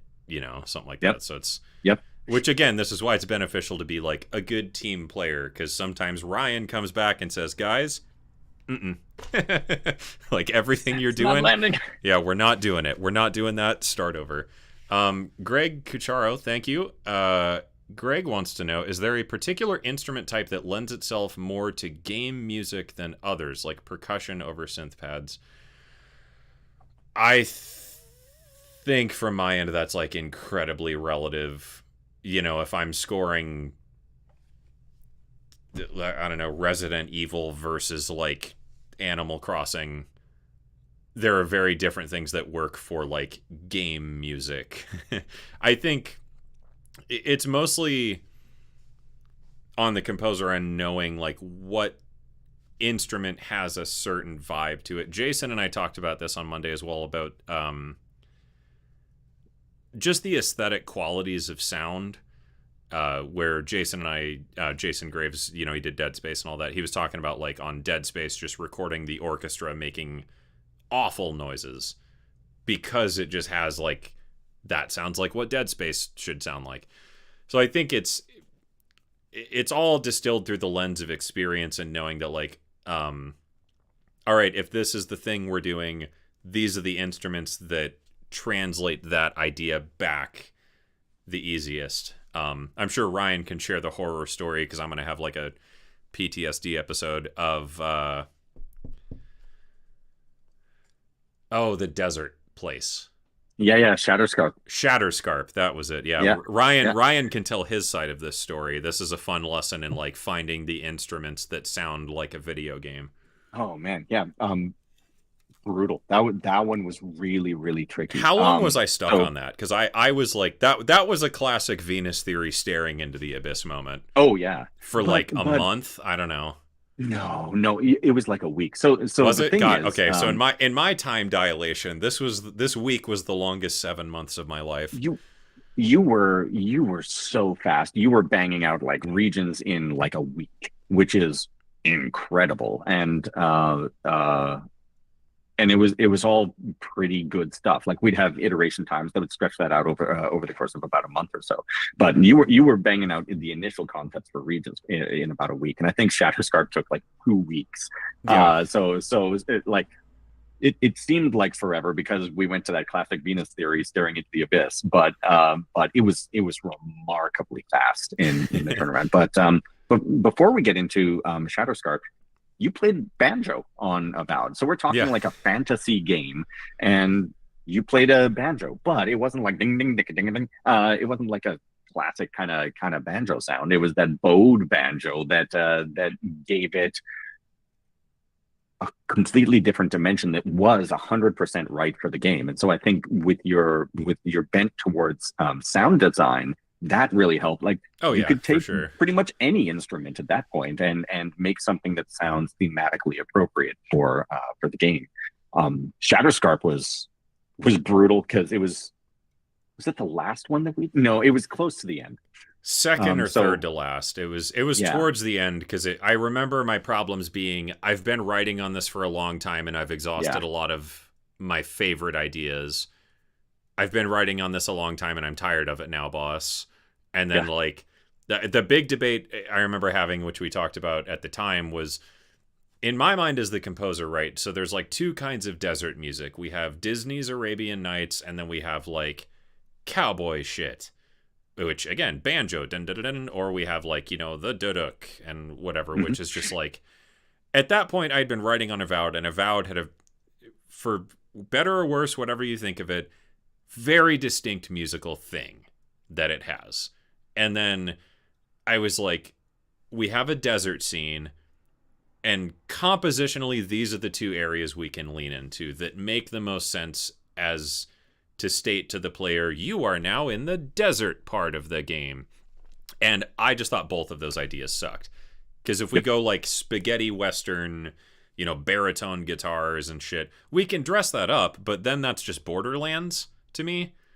And then the other end is like Disney's Arabian Nights and like, god damn it, we've done that before. Like Phrygian dominant scale, duduk, and weird Egyptian sounding noise. And yeah, it was just this constant back and forth of like sending Ryan little 30-second or like 1 minute and like still pretty polished pieces. Like I would do a rough Yeah, mix and just get him to sound like, so if this is what you heard in the game, would you like it? And then sometimes Ryan was like, and sometimes he was like, maybe. And then other times he was like, yep, that's it. And then I would get that and be like, no, that's not it. You're wrong. So it was a yeah, very long cycle of that. But it was, yeah, just like whittling down little ideas and trying to find like something to attach to in that region that drew it out. And I think that's like what makes the best video game music is I was talking with the Flight about this in Germany, Cologne Composer Conference, STC Cologne, that was it. And the Flight and I were talking about this of it's funny that the best music is what feels the most natural. And that's really the best answer anyone can give on it is like the music yeah. that is the best video game music ever is when you play that game, that's exactly what you expect to hear at that point. Like it is the most frictionless solution to adding music to that scene. And I don't know how you develop that sense beyond just like making a bunch of garbage and then picking one. Yeah, you just got to make a lot. um Mech 14.9, how is the progress going with the Warhammer 40K guys?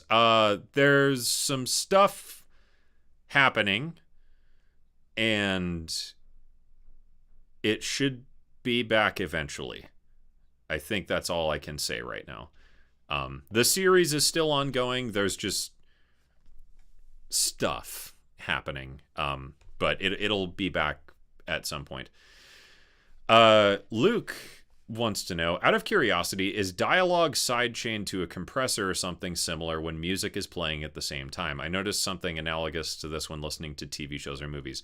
Yeah, I mean, generally the audio department in the game, if there's, like if you're working on a Ryan scale game, there's going to be essentially a team of like mix engineers who, I don't know how you would describe the roles. Like somebody handles the sound effectsy stuff, someone handles the music-y bits, and someone handles dialogue, and then those three work together, and then there's usually a person on top of that who is the hook shit up into Wise or whatever audio system you're using, that then is kind of like the final mix engineer, I guess. Is that a pretty accurate statement? Yeah, it depends on the studio and game, obviously, but yeah. Yeah, that's more or less it. And sometimes the voice or the voiceover will get compressed down. Sometimes you don't really want to be doing that, and so it's a delicate art of doing a mixing pass on the actual music, and frankly, all of the audio in the game.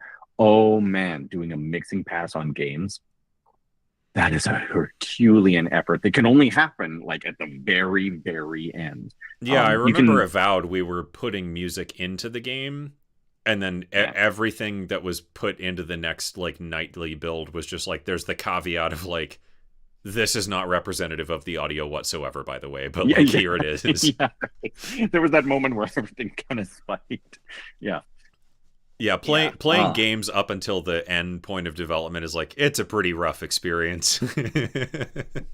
There's always something breaking, and then oh man, especially towards the end, you start introducing fixes for things that then break like multiple other things, and you just need to get out of the pool, especially for audio, who often have to eat last. Yeah, because it just, you can't mix the dialogue without the sound. You can't mix the sound without the music. You can't mix the music without the sound. And so like it's a very self-defeating process that somehow gets done by someone who is like extraordinarily good at what they do and probably miserable for the 3 months that they're doing it.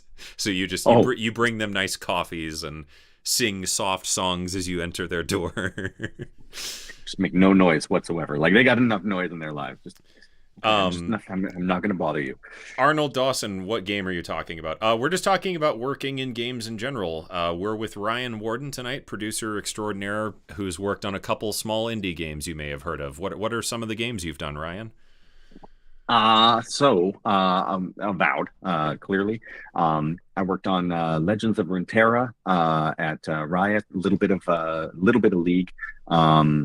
Then there was the Mass Effect trilogy, Dragon Age Inquisition, and Jade Empire at BioWare back like a million years ago. Yeah, so a couple games. So just talking about like getting work in the game industry and things like that. And I guess that's a good time to break in one more time here because got about half an hour left, I suppose. It's Charity Stream Week for those of you just joining. There are donation links in the description, as it says at the top of your screen. There are some cool local animal shelters near me, and you can donate something for Christmas for them.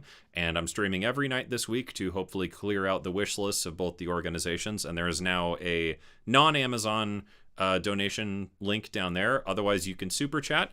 And I'll be donating all the super chats at the end of the week and then matching the difference and whatever that YouTube takes out, all that good stuff. So you can give animals Christmas presents. There's dogs and cats and rabbits and, fucking gophers and all sorts of creatures that need cool Christmas presents like trees or treats and toys and the life jacket. There was a bathtub or something and all sorts of stuff that these organizations need. So that's cool. And every night of the week, if you have a burning question for my special guests and or myself, or just want to see me take my top off or whatever, you could donate and skip the line of all the other chumps in the chat and access the expertise of folks like Ryan. Or tomorrow night I've got Ben Jordan on, and then Friday, don't know what I'm going to do Friday, but we're going to figure it out. So it's Charity Stream Week, and that's what we're doing, and that's why I'm very happy to have Ryan here with me. I'm pointing at my screen, but you're here I guess Yeah. technically. That's why I'm happy to have Ryan here with me. He's a good dude and knows a lot of stuff. So it's always nice to have people like that on. Let's see. Are there separate people doing sound effects? Do you get to hear them? I've heard it's good to know so you don't step on toes. Yeah, we talked about that a little bit, but I guess just to hash into that, it depends on the game, where sometimes the music people are also doing sound effects. Sometimes the sound effects people do like bits of music or like just musical noisy thingies. Yeah, kind of like a stinger kind of thing, like musical. Yeah, because sometimes like the music and the sound effects tie together very, very directly. I know there were a couple times on Avowed with that where like the sound effects had like a tone to them, so I would try and write music in the key of like the spell sound or whatever was happening. I'm sure Ryan's run into that throughout his career of just like the music and the sound effects do a thing together to not, piss on each other's shoes constantly. Well, what was awesome about that was you were playing the game and you were so conscious about saying like, well, we're gonna make this spell noise, so I'd better like this is mind blowing. Oh, well, the spell there's a central sort of like audio mechanic that's going to be happening in this region. I'd better write the music in the key of that thing. Yeah. Like there are also composers out there who don't even play the game and would not be taking that into consideration. So that was just mind blowing to me that you'd be like, oh, okay, hold on, let me just completely reorchestrate this music to fit this mechanic. Yeah, it's odd to that me. The game is a better experience. It's odd to me how many composers I talk to who don't play the video games they work on, which is like so bizarre to me. But I think it's like I've just been like a sweaty gamer dork my entire life. So like if I get to work on music for a game, fuck yeah, I want to play the game. And then pretty quickly when you get into that, the first couple times you learn that like what you're playing is often a broken mess, but like the idea is there. But yeah, it is a big step along the way just to understand like what sounds are happening and why and what's going to happen musically that doesn't like eat into the frequency spectrum or eat up the headroom. Because if there's like a big explosion noise or something, if there's really loud drums at the same time, then the explosion doesn't feel as like explosion-y and things like that. So it's a lot of give and take. And then I'm pretty sure on Avowed towards the end I did some of the sound effects where I sent the sound design team some like little doodles of like noises that just like fit with the music better. Some of the I don't remember what it was. Some of the area intro scenes, so there would be like a little like subtitle that would flash up on the screen when you're entering a new area. And it would have like a percussion roll from some of the stuff that you would send over, like. Yeah, because we wanted to make sure that like when you hear the drums, and because every region in that game had like a pretty different vibe, so it was like, okay, here's drums and here's drums, but these drums do this and these do this, so that like when you discover the cave or whatever, you hear a little drum thing, but it's like the same drums that are in the other parts of the music there, so that it feels like you've discovered a thing in that area, which is very much like a sound effects brain moment more than like composer moment of like it just, again, finding the most natural solutions to like give the player information as much as you can. So even the tank guns and impact sounds had to all be set up in the same tune as the ambience. Not necessarily, but I think not necessarily. The is it Breath of the Wild or something like that? There's one game, I'm 90% sure it's like a Nintendo game, where all the sound effects are like tuned to a key. You're kidding. That's awesome. I think it was on Marshall McGee's channel, maybe Sound Design YouTube channel for those not familiar. I think it was his channel where he talked about that. But yeah, it was like even the sword clanks are like tuned in the key of everything, which I was like, that's super cool. To that same end, that is way too much work for me. That's so much. Because like, obviously harmonically I want things to be in key most of the time anyway, but like I know there are a lot of producers, especially in the electronic realm, who will tune their snare drums to be like in key, and I'm just like, it's too much work, dude. I don't care. It's a snare drum. Nobody got time for that. Yeah, yep. Exactly. So I guess I don't think I have any other questions in here right now. If anyone has questions for Ryan, please ask. I guess kind of getting into the end of things now. So we've talked about like writing a pitch and what all goes into that. So when you receive a good pitch, Hmm. um, I guess we can kind of touch on that because I think we talked about what a good pitch is. But when you receive a good pitch, I'm curious what the next steps are on your end. Because like, let's say you emailed me and you said, "Hey, we are doing thing. I like this. Can you do this thing for a thing?" And but different dot dot dot. I mean, that was pretty much the exact email Ryan sent me.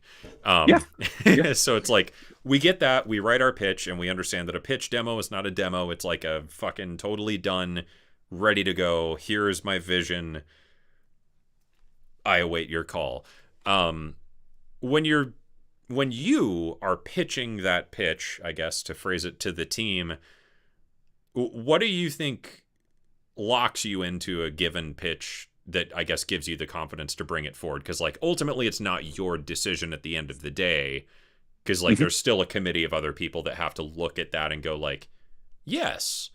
So what do you think it takes to get through that, I guess, extra layer that comes into pitching to studios? There's a couple of considerations. So like honestly, money comes into the factor. It comes into consideration. And if you are hell bent on working with a singular composer, and that person is only going to work with, like, say, the London Philharmonic in Abbey Road studio, and like that's it. That's all that we can do. Well, I'm gonna blow my entire music budget on just like a minute of music for that. So I've got to find somebody who's going to be able to work within the price range first and foremost. But hopefully that is all sorted out by the time that we get to an actual like finished pitch, and then it's just getting it to the right decision makers who are the creative people who are going to be able to make a call on this and say, yes, this is hitting the brief for the game that we want to do. Then you just get them into a room and sort of set the table for them, and maybe it's an audio only pitch. In that case, queuing up a little bit of the game and muting the audio and then playing that pitch underneath it. Hmm. I like to provide a menu of options from them. Like perhaps you would like something from column A. Oh no, that's not to your liking. Okay, well maybe you would like menu option B, and then well we also have menu option C for you, and just providing a sort of creatively neutral space for them to shut their brains off for a second, take them away from all of the administrivia of their day-to-day like real jobs, and then just get in the moment and say, yeah, we're vibing with it. And I think your pitch even had video with it Yeah. as well, which made it 100 times easier because it was like, look at this, look how good this is. Look at this guy. Look at that Yep, mustache. You're gonna tell that no? look at that. And then You really, yeah, and then budget wise, I was like, I want half a pack of Marlboro Reds and some warm gummy bears, and Ryan was like, sold. done. We can do that. Which I think, yeah, I guess we could talk about that. When I pitched for Avowed, I wrote, a music pitch. Obviously, I didn't just send an email and go, sure. So I wrote my music I think pitch, I and can do that. I had a whole kind of dissertation on like, here is what I wrote. Here is the region of the game that it is for. Here is why I did this, and here's kind of like where I see this soundtrack going. I think is kind of all I explained of like, here's what I wrote, here's what it was for, in the biggest possible sense. This is what I want to do for this game. It's good. I mean, it's kind of like a cover letter in a way, just Yeah, more yeah, of an email. absolutely. And then I decided to send along a short video where I just went out in the woods behind my house and just filmed a video of like, hi, I'm me. You are looking to hire me for a thing. Allow me to explain myself. And then I just kind of walked through kind of the deeper layers of the onion of like why I think this works and what I'm attracted to in this project and what I think is the coolest thing that we can do. And then, it was like, blah, blah, blah, blah, blah. Anyways, here's what I wrote. And then I just put the music under the gameplay and literally just did it with OBS. Like I just recorded the game, OBS, put it in DaVinci through the the little mock-up audio pitch I wrote, edited that, sent it to Ryan, and then like, cool. Which I don't know if that helped my pitch in the end. It might have, but I think if anything, the best thing about what I did in that case is I can probably guarantee that no one else did that. No, no one else did that. And so you cut through all of the noise, super helpful. And then you also explained your creative vision and how it laddered up into the game's creative vision. Sure, because like, And to be clear to everyone, like, what I wrote was probably pretty antithetical to what everyone else was doing, and I knew going into this that, like, you yeah, know, this game is very different from the stuff I normally write. I can write something for this, but it's gonna be weird. So I had to like really argue for my vision of like, I understand this is probably totally wrong, but my sources are, trust me, bro, hold on, watch this.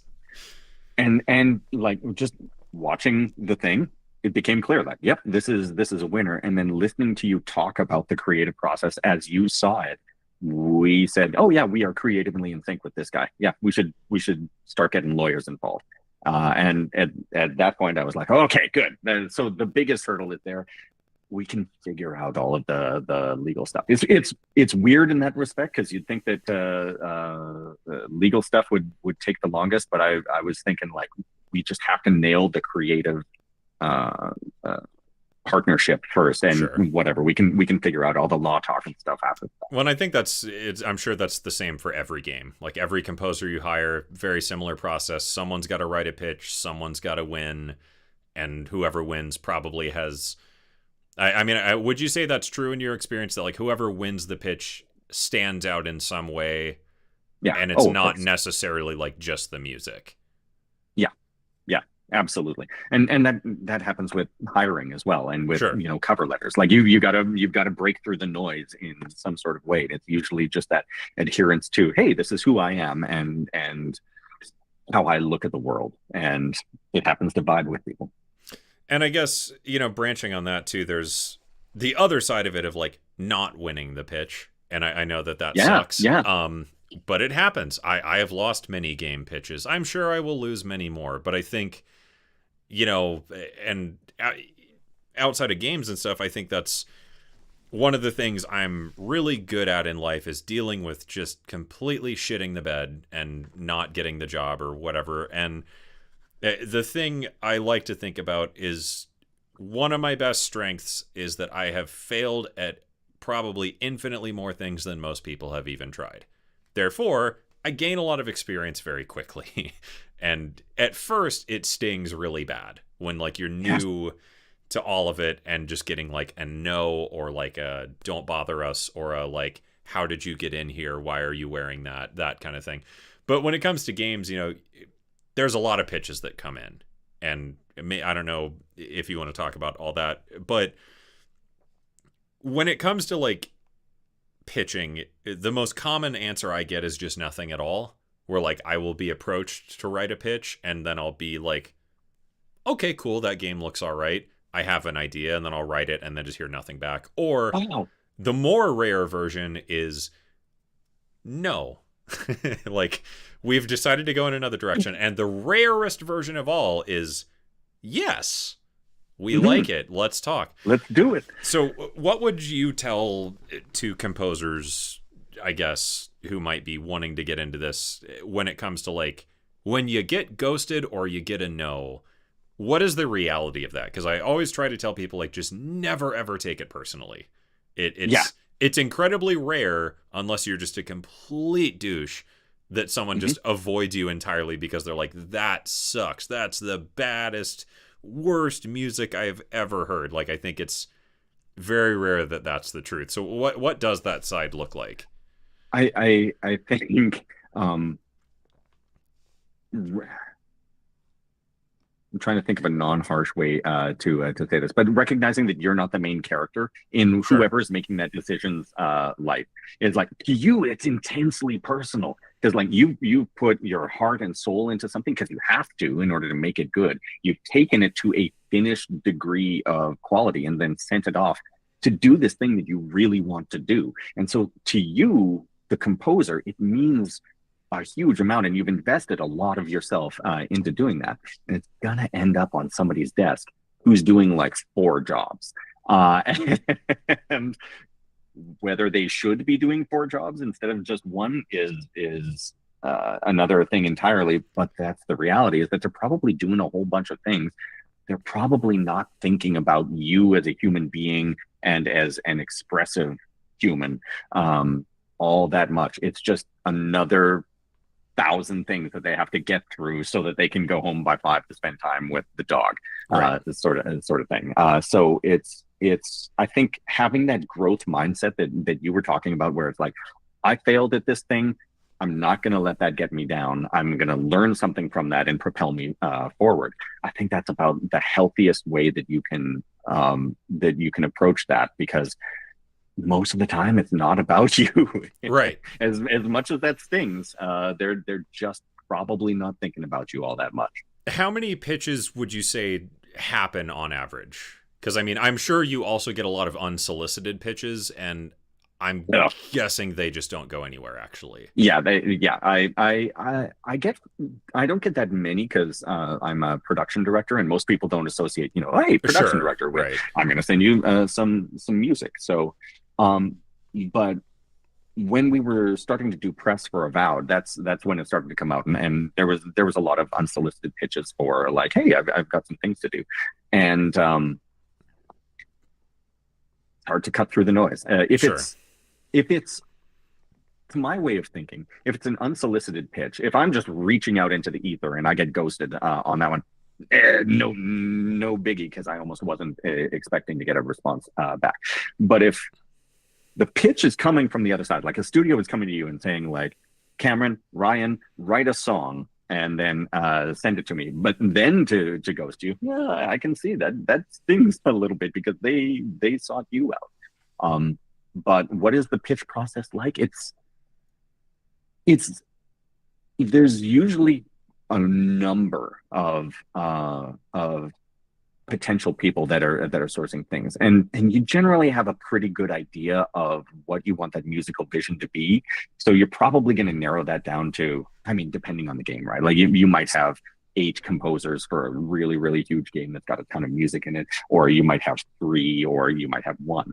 But narrowing that down usually happens pretty quickly. I And I think I'm assume not answering the also, question like, not completely as everybody even gets asked to pitch. Like, I assume there's yeah, internal discussions first, where it's like, we have 30 people we know or know of that make good shit. Let's hit up this person, this person, this person, and this person. So it's yeah. like, yeah, like I said, it's an extremely tight filter. And then out of nowhere, you have some dude popping up who's like, "Hold on, trust me, bro. I've got this guy. Right. He So does tension and turns out percussion extremely well. Just stay with me. Stay with me." So I know this YouTuber, which I'm sure that was probably a very weird conversation of like, I know this sounds incredibly dumb, but hold on a moment. Hold on.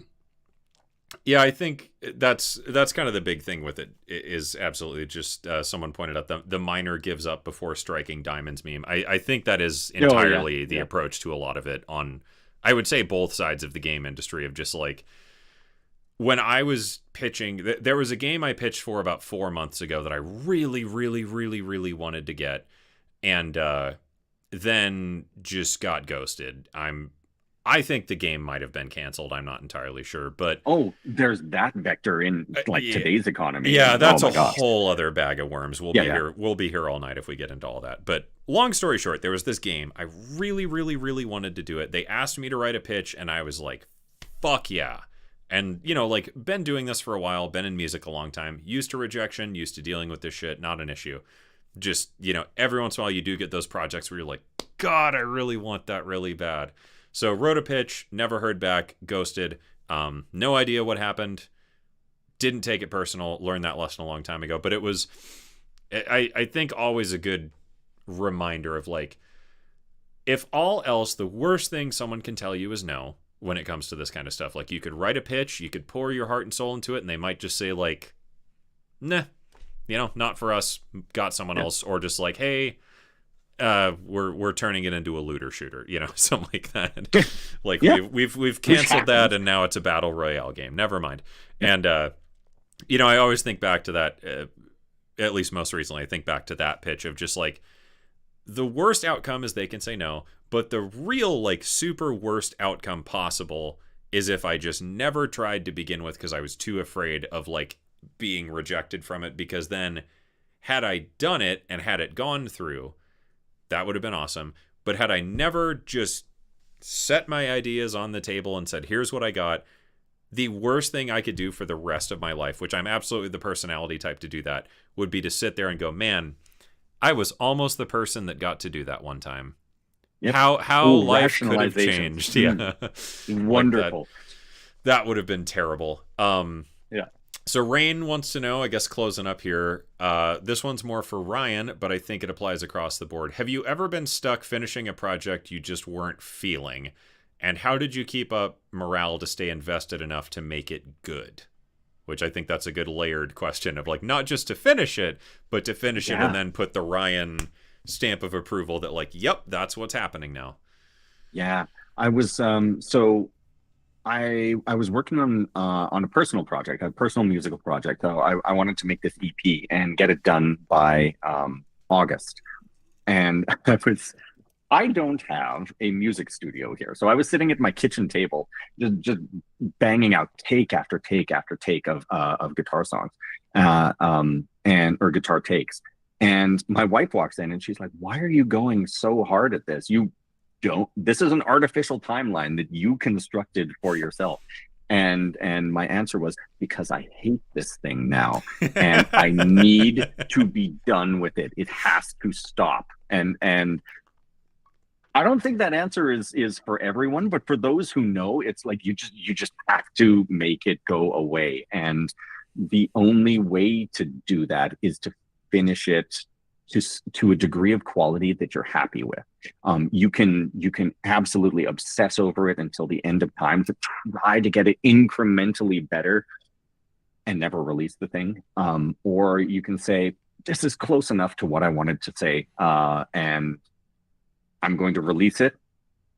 I'm going to take all of the lessons that I learned from this thing and I'm going to apply it to the next thing, which I don't hate right now because I'm not working on it. Right. And so like now it's this new shiny thing that you can take a break and maybe not work on that for like a little while. And it still gets to be this elusive shiny thing that you don't hate just yet. And then I get something new to hate later. Much later. I'm giving myself a little hate present in the future. And that coupled with what I was talking about earlier, with discipline instead of motivation. Just that's always worked for me, and that's the only way I know how to work. I don't know. What do you think, Cameron? How do you get the gumption to finish? I think it's a lot of that for sure, and then the other side of it being kind of going back to what we talked about at the beginning, just the systemic organization things that you put together of like, I think this sucks, and yeah, I just want it over. But I know to get it over, it still has to function. Like I can't just shit out something and, whatever, because like it's going on this game or this movie or, this album or whatever it may be. Because if you put out something that is just absolute shit, then like what was the point? Oh, yeah. And then you're just going to be mad about that. That isn't to say it can't work. Like there's a lot of cases of artists who released a song they hated that like just became this like gigantic #1 hit or whatever. But the point being, I think then when you fall back onto that system of like, okay, I'm not feeling this exactly, but I know that like to get the mix done, I need to check this, this, and this. And then I know I always do this wrong, so I'm going to take extra care to just get that part right. And if I do that, the mix should be fine, master, whatever, chord progressions, all that arrangement and shit. And then if I check all these things off this list, that is like the minimum bar of quality to get this thing to a viable enough state to where it's like, it's not great, but it's valid. Like it justifies its own existence as a part of this, collection of work, whatever that may be. And then, yeah, as Ryan said, the reward being, I never have to fucking think about this again. Because there are so many times like that in, my career, and I'm sure Ryan's as well, where it's just you work on this thing and you're like, God, I hate this fucking part. Like, why does this exist? But you're just like, well, it's there, and the faster it's over, the faster I can just Just never ever do this again. got to push through. Yeah.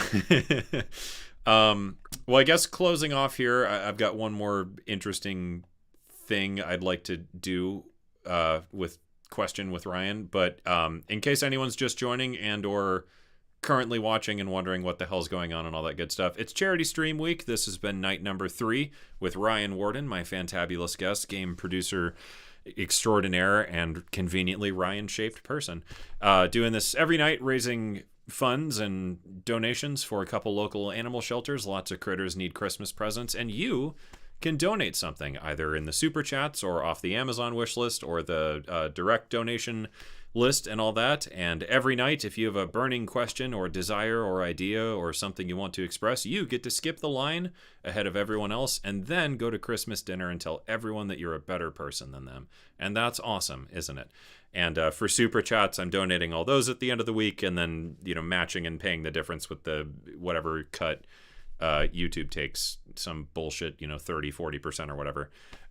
Anyways, so getting work in video games, it's a thing that everybody wants to do because it sounds awesome. And I told Ryan before we started the stream here, one of my favorite quotes about working in games comes from another game industry friend of mine who said, everybody wants to work in games until they realize how much work goes into games. And I think that's a pretty good way of summarizing it, because it's like, it is not at all what you think it is. It is super duper not fun a lot of the time, but it's just that, I think, that creative obsession that drives a lot of us, isn't it? Where it's like, God, this is awful, but I need to do it. Like, it's just this like demon scratching at your brain of like, make music and put it on Spotify.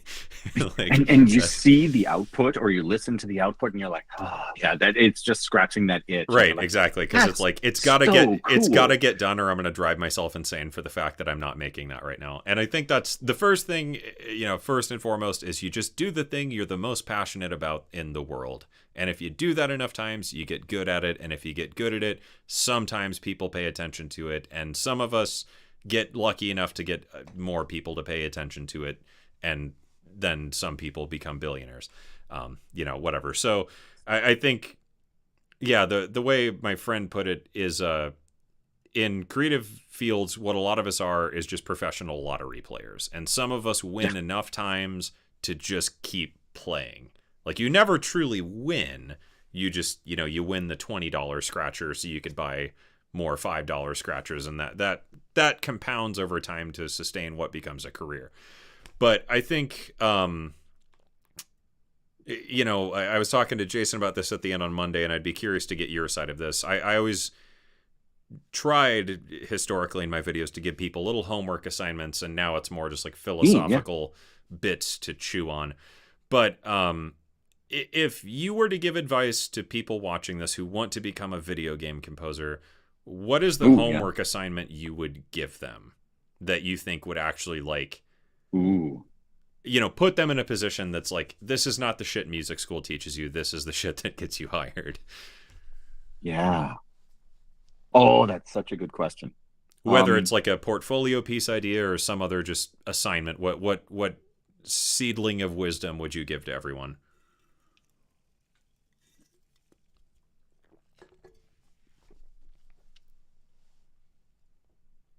Ryan is buffering right now. I don't think. Yeah. Sorry, I'm because I don't think that this answer is good enough. But I'm going to give you the best answer that I've got, which is just make and release as much as you can, because you're going to learn so much from making different kinds of music, or making even the same song over and over again. And I say it's the same song, like it's your version of the same-ish sort of thing over and over again.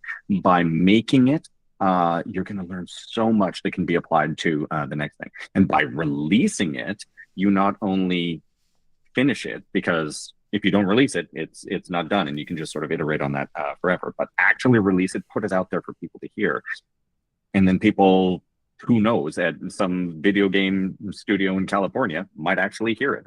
Like that. Nobody's going to be able to hear it if you don't release it. So make as much as you can in as many different styles as you can, and just enjoy the creative process of making music, and then if you release it, chances are better that somebody's going to hear it. That's about that's very non-philosophical, and I'll work on a philosophical answer for you. I'll write it on a paper airplane and just sort of like throw it in the direction of Tennessee, and then the next time that this I think comes along, if I had to Venus theoryify that, yeah, the tagline version of it would be, it's hard to get discovered when there's nothing to look at. yeah, I think that's like a lot of, yeah, Arnold has a good addendum to that of like release it where. I think the thing that helps is building stuff that makes people into fans and not just listeners.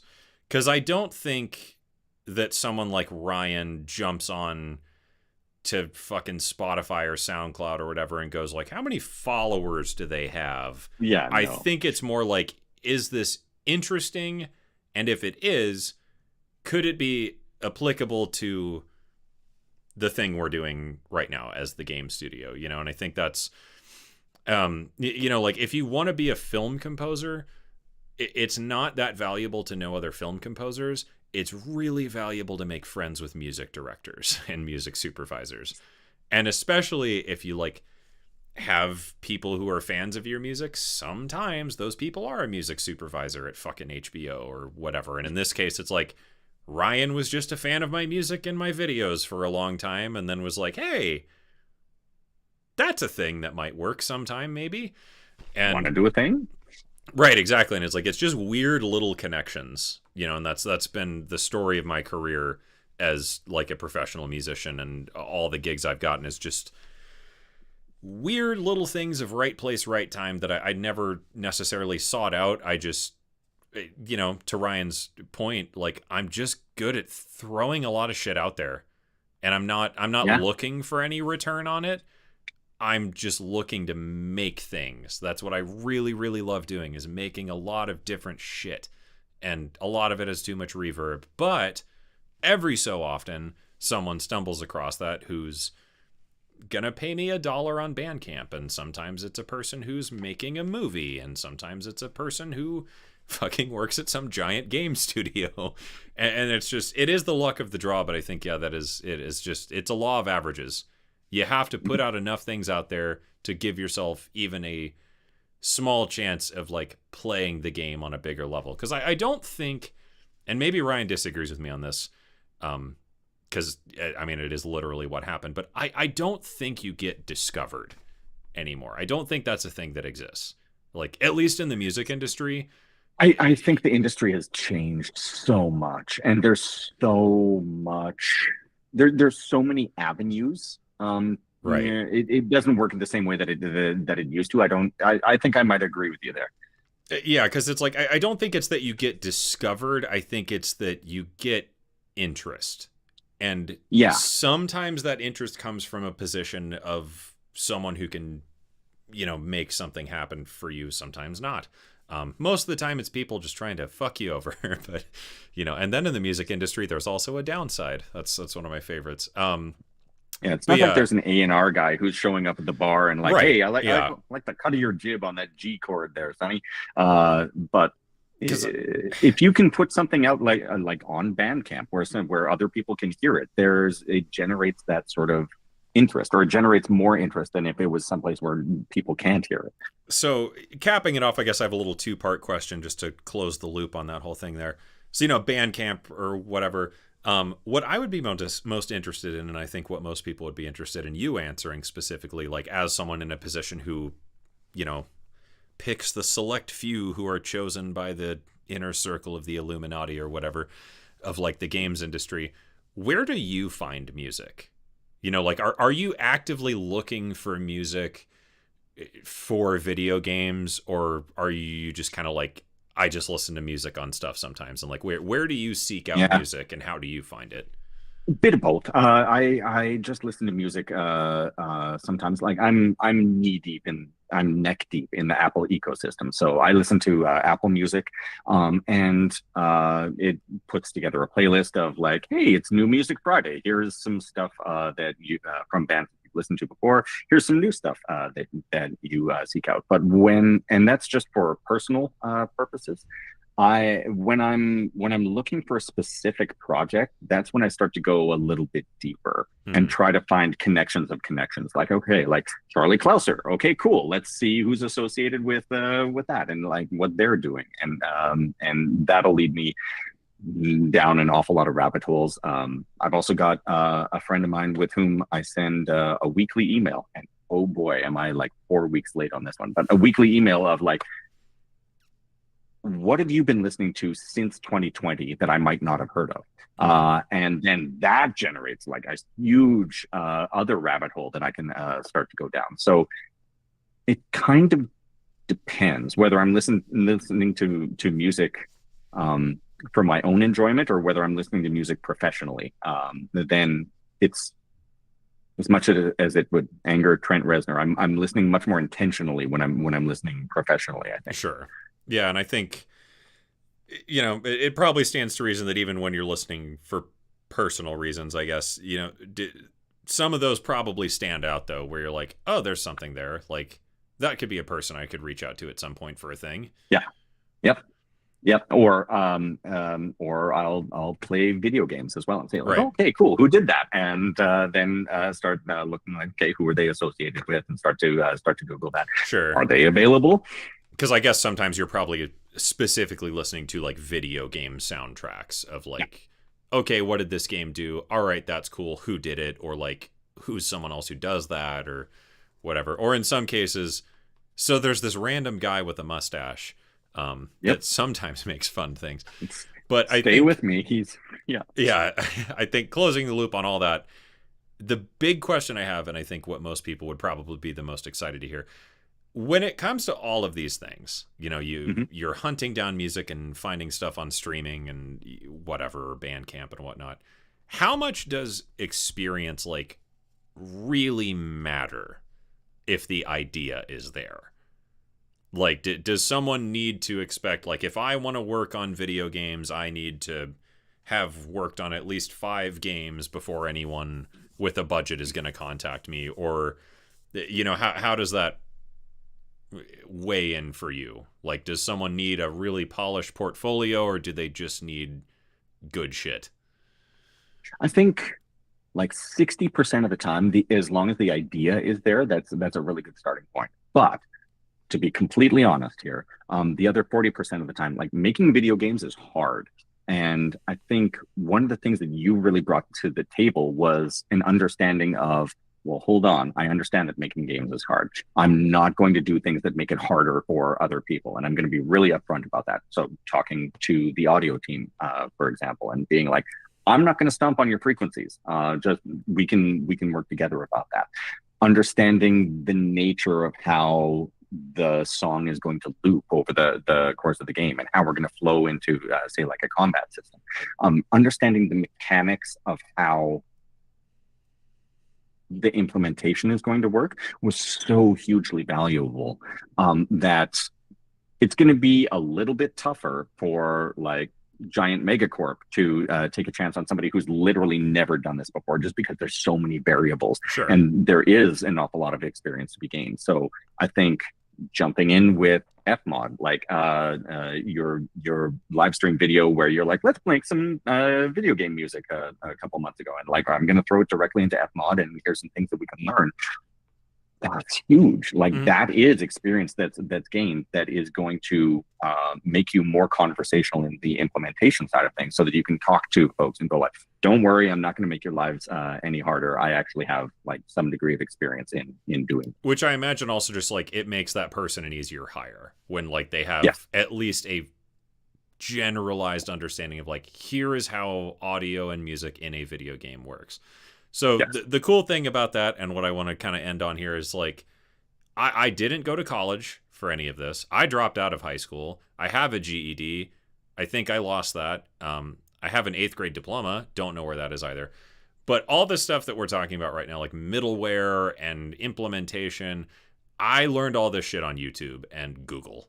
Like, there is nothing preventing you from learning this information other than your time. And I think that that's pretty powerful, that,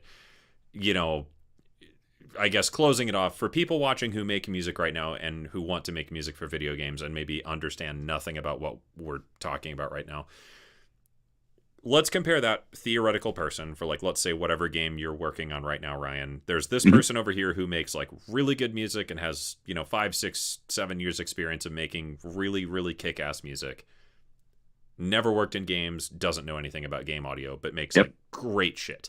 And then let's say there's this other person over here who's maybe less time in music, 4 years or whatever, and maybe the music's not as polished as this person, but they know Fmod and they know like a little bit of how Unity works, like a YouTube understanding of how to build something in Fmod that functions, that then they know how to put the calls into Unity to make it do that thing. Between these two people, who gets hired more often? Yeah, choose. So it's unfortunately going to depend. So here's my number one question: what is the player experience going to be? So awesome music that is going to absolutely 100% fit the bill, but they don't know how to get it into the game. Okay, cool. So now, do I have somebody that I can pair them with who does know how to do that? So is there like a technical audio designer or somebody like that who is going to be able to take that music and get it into the game for them? Maybe. Otherwise, then we have to hire that person on top of hiring this person, or contract them or whatever. But then that falls on me. That's my job to figure out how to get it done. Somebody who's making pretty good music and who also knows how to get it done, like, that's extremely compelling. As long as it's not going to harm the player experience, and like that is a really, really compelling choice. Which is always the advice I give, that like if you can learn how to make music that's good, and then you can learn how that gets put into a game, and you can demonstrate that quickly with like Fmod and Wise and whatever, I think that is truly like an exponential curve in your favor of like doors that can open, because not only could you, build something and show the team, but you can speak developer to people to make sure that things are good and work the way they're intended to. So good advice. Thank you for joining me, Ryan. I think it's all good stuff. Everybody should go learn. Everybody should go learn middleware this weekend. It's not that hard. Well, Wise is hard, but it's not that hard. You can do it. It's not crazy until you make it crazy. Fmod, on the other hand, learn it this weekend. It'll be fantastic. It'll teach you a whole bunch about how video games work. Other than that, Ryan, any parting words of wisdom for anybody? No, thank you for having me. Just get out there and make some stuff. This was super fun, and I really appreciate it. So parting words of wisdom: get out there and make some stuff. Make shit fast. Yeah, that's the way to do it. Well, thank you all for watching. This has been Charity Stream Week, night number 3. I will be back tomorrow with Ben Jordan, and then be back Friday, maybe back Saturday. I have one loose idea to try and hit the fundraising goal. If we don't get there by then, I'll save that for Saturday as a surprise. It involves a bathrobe, I'll say that much. And that's been it. Otherwise, if you're watching the replay or whatever, Charity Stream Week, donation links in the description. Tons of animals with tons of cool stuff that they need for Christmas, and you can do it and tell everyone at Christmas dinner you're a better person than them. Thank you for watching. Hope you enjoyed. Ryan, thank you again for hopping on. I'm sure this is a very good conversation for people who want to get into this stuff, to hear the other side of the equation instead of me just talking about fucking ninth chords and whatever. So that is it. Thank you for watching, everyone. I should have said ninth chords. Ninth chords, yeah. Open voicing ninth chords, the Newman chord, as they're sometimes referred to. It's good stuff. Just add Black Hole, put it into Fmod. Ryan can hire you now. That's it. Thanks for watching, everyone. I will see you tomorrow night. Goodbye.